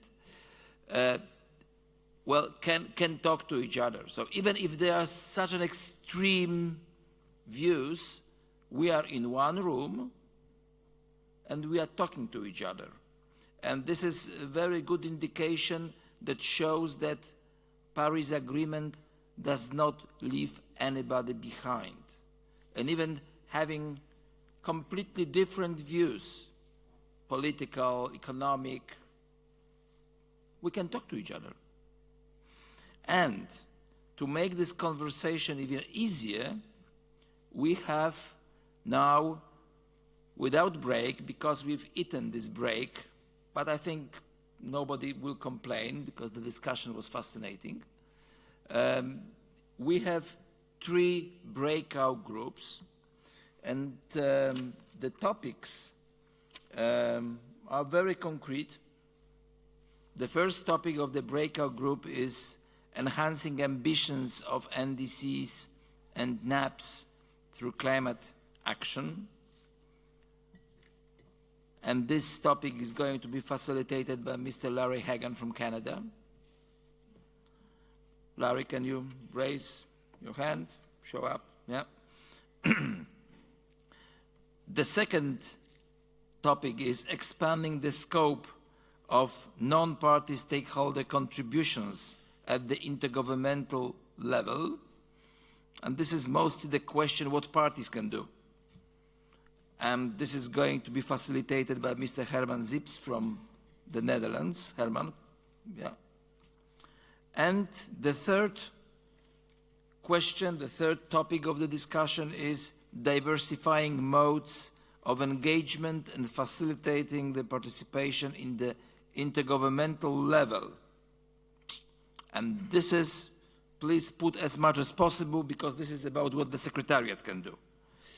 And this is going to be facilitated by Ms. Loredana D'Allora from Italy. Loredana, just raise your hand. Thank you. Colleagues, I will now ask Megumi to guide us, to tell us what will be the logistics of this discussion, and we will have time until 6:30. Thank you, Chair. So we are preparing 3 flip charts, 1 here and then 2 above this gallery. In case a group is too large to have an in-depth discussion, we also prepared 3 additional rooms outside.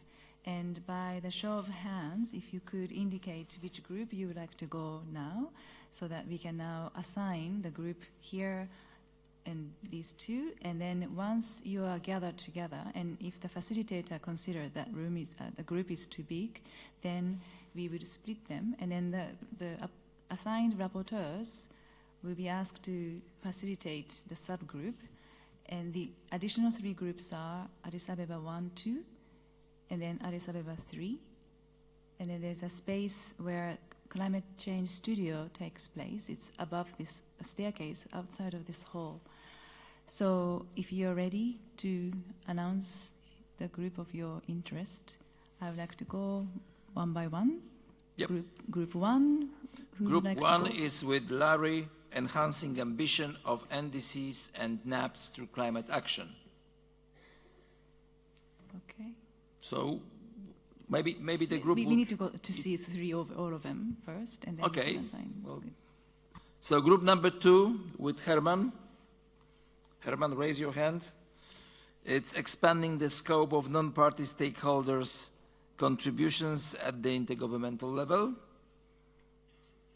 And group 3 with Loredana, diversifying modes of engagement and facilitating the participation. And this is mostly addressed to Secretariat.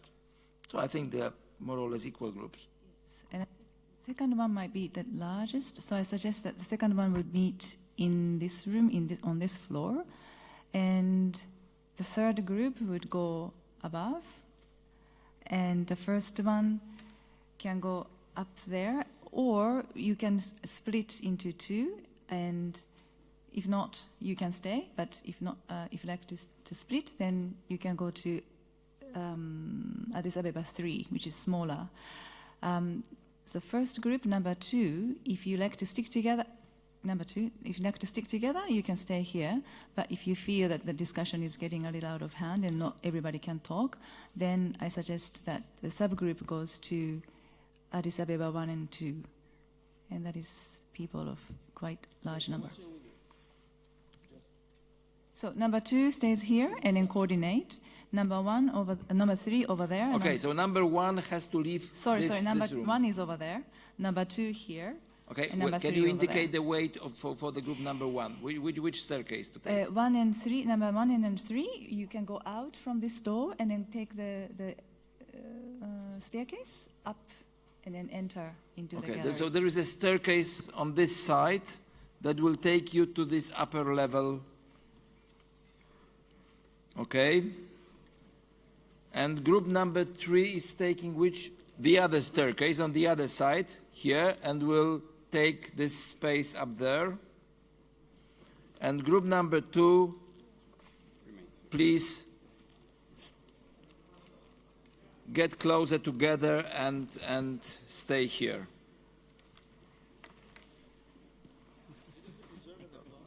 Sorry? Sorry, no.